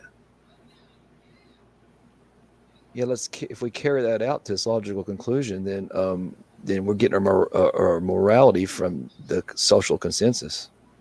Cultural relativism. We do get our morality where the appearance of I don't see any problems with that. Hold on. Where the appearance of moral objectives exist, and it's just an appearance of them. It is a consensus of society, and it's because of the fact that we are social and we realize we can't live alone, that we live with other human beings, that you get standards like crimes against children are wrong, raping women are wrong. And that's not to say that people don't violate those standards, but that's where it comes from. It literally comes from social evolution and biological evolution. Okay, what happens if the consensus decides it's okay for that then? 100 years from now. But you're not seeing the point. I see your point. No, I see your point. No, but what I'm saying is the consensus can't come to that point because of what we are and who we are. Okay, we humans, it's ingrained in us to be social. It's instinctual. We realize that we can't live alone. And we realize that from the beginning because we are just another form of animal. I did want to add one thing, and the word consent, I'm going to use it, but because it is a word that we use as humans, it's the aspects of the concept of what consent will apply, but just keep in mind that we're speaking of non-human species. There is, in many non-human animal species, there is a level of consent that is present in mating. We've seen it in cats, we've seen it in dogs, we've seen it in other insects with like a mating dance, where a male has to seek the approval of a female before mating happens. So there is in fact a level of some form of consent within other animal species. That's generally because they'll get the fire whipped out of them if they exactly like cats. And that can happen in humans too. I can't tell you how many stories I've told of men that have tried to force themselves on women and got their asses handed to them. But generally, if in most species, if a male wants to, in the animal kingdom, if a male wants to take a female, he does. Not most. Like I said, that's where, like in most species, there is some sort of like mating dance or ritual or something that is done where the male has to seek the approval of the female. These males really just don't force themselves. A lot of that comes from, because we are humans, because we have a higher intellect, we can find ways to force ourselves on. So rape, actually, we don't actually see rape in other species because they're not humans. They can't rape, just like a lion doesn't murder a gazelle. In the same way, so these species don't really engage. Rape is exclusive to humans. Jefferson, you had your hand up. Go ahead. Yeah, I'd like to point out too that one of the things that I think Chris is trying to point out is that one of the observations that John is making is that it leads to this kind of subjective understanding of morality. The problem with that is that if someone were to simply adopt a utilitarian mode of morality, that is objective by definition. Objective? Did you say objective? An objective moral. Yeah, if you wanted to, if somebody needed an objective moral system, a utilitarian set would potentially include that, right? Well, you said potentially, so I could grant it, because I know a lot of people, non-religious people, that try to argue that morality could be objective, which I have to admit is very, very hard to argue. But that just comes down to what objective means versus what subjective means. If they're trying to say objective means objective in some kind of transcendental true sense. at all times. Right. Yeah, that's where they usually go with that, is when they're saying objective, they're saying that morality is out there as a thing outside of human minds, and that it can't be objective in that way. The problem is that's not what objective means. That would be transcendental morality, but not objective. Objective morality would be something like the categorical imperative or utilitarianism or pragmatism. It may be, because those are moral systems that actually do fit into those paradigms, and they are very loosely. But they match those regardless of your personal opinions. Loosely, because we have to make the distinction between objective and subjective. So just give me a second here, because I need to explain this. I don't know if everybody can see, but the color of this pen, it's blue. Obviously, the whole pen isn't blue, but we're going to call this the blue pen. It's green. So this pen is blue. That is when was it blue? The truth of the statement that this pen is blue is inherent to the object, which is why we call it an objective truth. Blue pen. But how do we know that we're seeing the same blue as you're seeing? Hold on. Blue pens are the best pens to use, which I actually do believe. Blue pen is my favorite color ink. So that is actually true, but it's only true for me. So the truth of that statement is inherent to the subject and is thereby subject to change. So it is a subjective truth. So if anybody wants to state that morality is objective, they need to give the object to which any or all moral statements are inherent to, and I don't think anybody could do that. And real quick, everybody, we got like 10 minutes, so in about 5 minutes here, I'm going to start wrapping it up, but go ahead, whoever's going next. I'm just going to go ahead and bounce out then and give anybody else that may want to come in a chance to get in, that get a word in. I want to thank you guys for having me in here. I've got to attend to my grandfather real quick, so thanks a lot, and I appreciate the civil discussion, and as always, John, and thanks for having me in, and the Rage, and everybody else in the chat. And hey, everybody loves you, Chris. I appreciate Nice to meet you, Chris. I appreciate your input, bud. Well, I appreciate you guys having me. Thanks. Yep. Have a good one. So, well, I mean, actually, there's so many of us. Maybe we should start wrapping it up now. Let's start with Leo. I know that Leo has some final words, and I know that he's got a new channel out that he's doing stuff on. Tell everybody about that, Leo. Any final words you have? So yes, I have my channel. The only 3 videos I have uploaded to it are the mirrors of my 3 debates on Modern Day Debate. But I have this Friday a meeting with the one and only Math Pig. Check out his channel too. With Nakasuchi will be there actually, as will Speed of Sound of Gravity. To check out Speed's channel, I would say check out Nox's channel, but we're all already here. And we're going to be going over a little tutorial of OBS Studio. So after that, hopefully I can get an intro that I can use in my videos set up before. But if not, I might just make a couple videos introducing my channel. So within the next couple of weeks, my own content will definitely start to roll. So feel free to subscribe if you're interested in science education and communication with an emphasis on space science and theoretical physics like quantum mechanics. I'll be doing some politics, left-leaning politics naturally. If not, feel free to follow me on Twitter at Leophilius, just as you see it spelled on the screen. All right, great. We lost Red Fang. So Jojo, what are your final words? And is there anything we need to know about you? Jojo? Joe? You're muted, Jojo. You mean Yo-Yo? Oh, what did I say? Oh, Joe. yeah, yeah, Jojo. I was like, I was sorry. waiting for Jojo to speak. Yeah, I'm sorry about that. It was kind of fun. Nah, I might leave, but I just said 1 or 2 things that I wanted to say. What's it called? About morals. I was just interested in the whole topic of morals, where that came from. I really wanted to ask, like, well, what is, for me, I was just interested to know what is morals and where do we actually get it from? Is it, that's one thing I would like to like dive deep into, because I was just looking at the definition and just saying it's so the basis of it is sort of like right and wrong. So it's like, what's the standard of that? I'm just saying that's one of the things I found interesting topic, and also the whole thing of what's it called, the right for abortion. Well, I mean, and here's the thing. I'll tell Knock, and maybe we can have you in with another Christian, just with the 2 of us, and just talk about morality at some point. That would be fun. And so Leo, go. Oh wait, Leo already went. Might as well head out as well. Nathan Art. Oh, hey, I see what you're trying to do there. Anyways, you can catch some of my artwork on Speed Channel. I draw like little funny pictures of John Maddox, Nicholas, Smokey Saint. Yeah, every Saturday. Yeah, that's it. Oh, really? You draw funny? Okay, I need to get a hold of you, man. Jefferson Spatchcock. Oh, wait, what? Who, me? Yeah. No, the other Jefferson Spatchcock.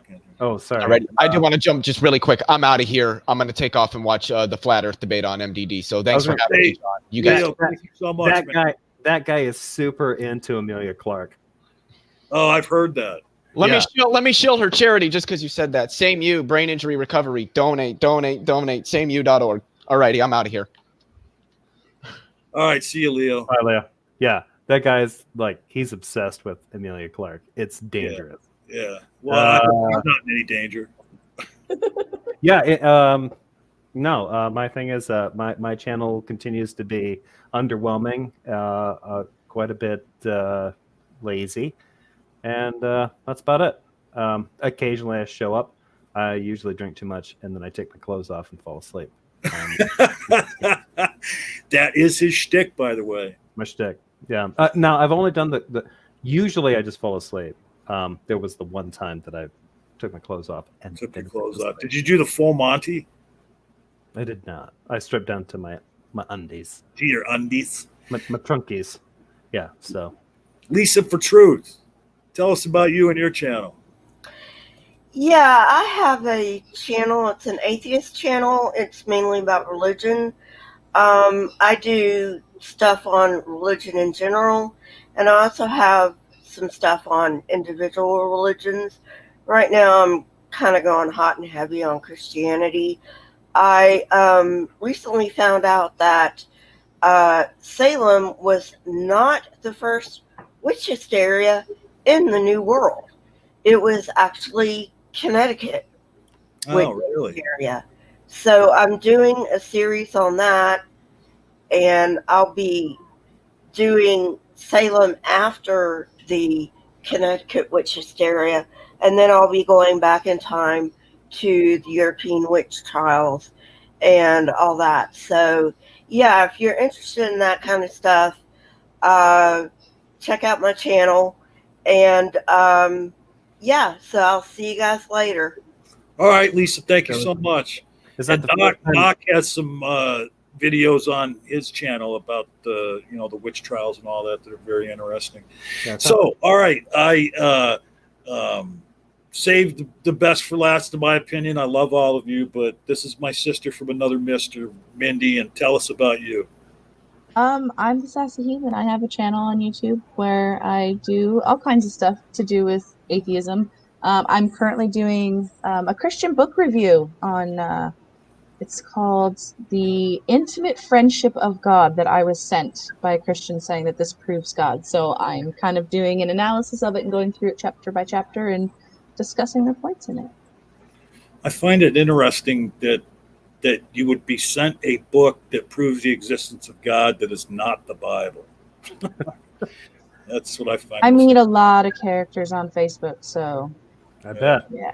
Mindy, I want to apologize right now for irritating you if I did. Me? 'Cause I'm pretty sure I probably did.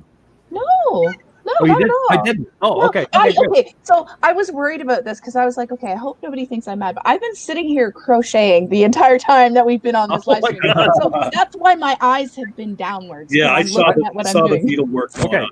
So that's my fault. I thought you were silently judging all of us this entire time. Well, I wasn't saying I didn't do that. Oh my but God. No.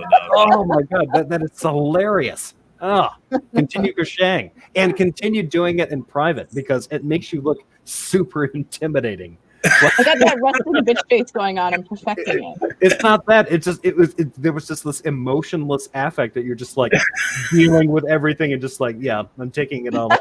Doesn't matter. Well, and I saw the needles. I saw the needles like way back, so I knew. Okay. Everything was washing over, and I was like, man, Yeah.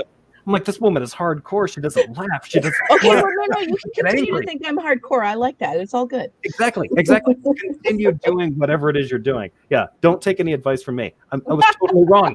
I was under complete misapprehension. Okay. Yeah. All right, so you guys all know where you can find me right here. Sunday, 11 a.m. We are going to change the day and time of that though, because we're not getting enough eyes on it. We get a lot of good response from people saying they like it. The people that come over and see it seem to enjoy it and love hearing the, especially the ex-Muslim stories. But we're going to pick a day during the week and do it maybe like in the late afternoon or early evening and try that out for a while. So, if you're a fan of the Apostate Alliance on Sundays, please share our playlist with someone you know.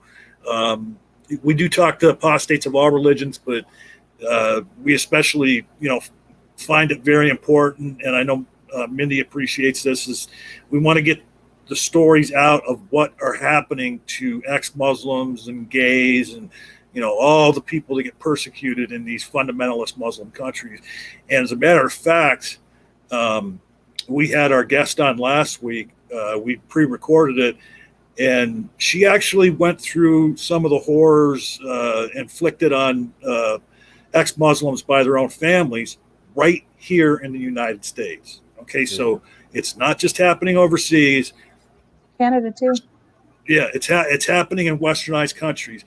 And there's even a practice where in westernized countries, some of these fundamentalist Muslims, they will tell their daughter that they're taking them on a trip to see family, and then they'll go to a Muslim country and do female genital mutilation on them or make them marry some old man or something like that. I mean, so please share the Apostate Alliance with people. It really is, for me and Faye and for Knock, it's a labor of love. I don't want it to become popular because I don't make money off this, and I don't ever want to make money off of it.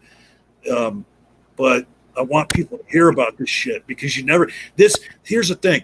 If I was a media mogul and I had like TV stations and magazines and all that, I would be screaming it out at the top of my lungs on all those platforms. And you never hear about this in the mainstream media.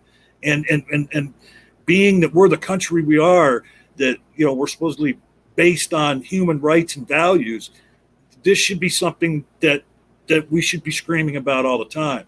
And we should not be associating as heavily as we do with some of these countries just because they've got, you know, black goo in the ground that we want. But hey, thanks to everybody in the chat for stopping by. My thanks to everybody that came in and participated.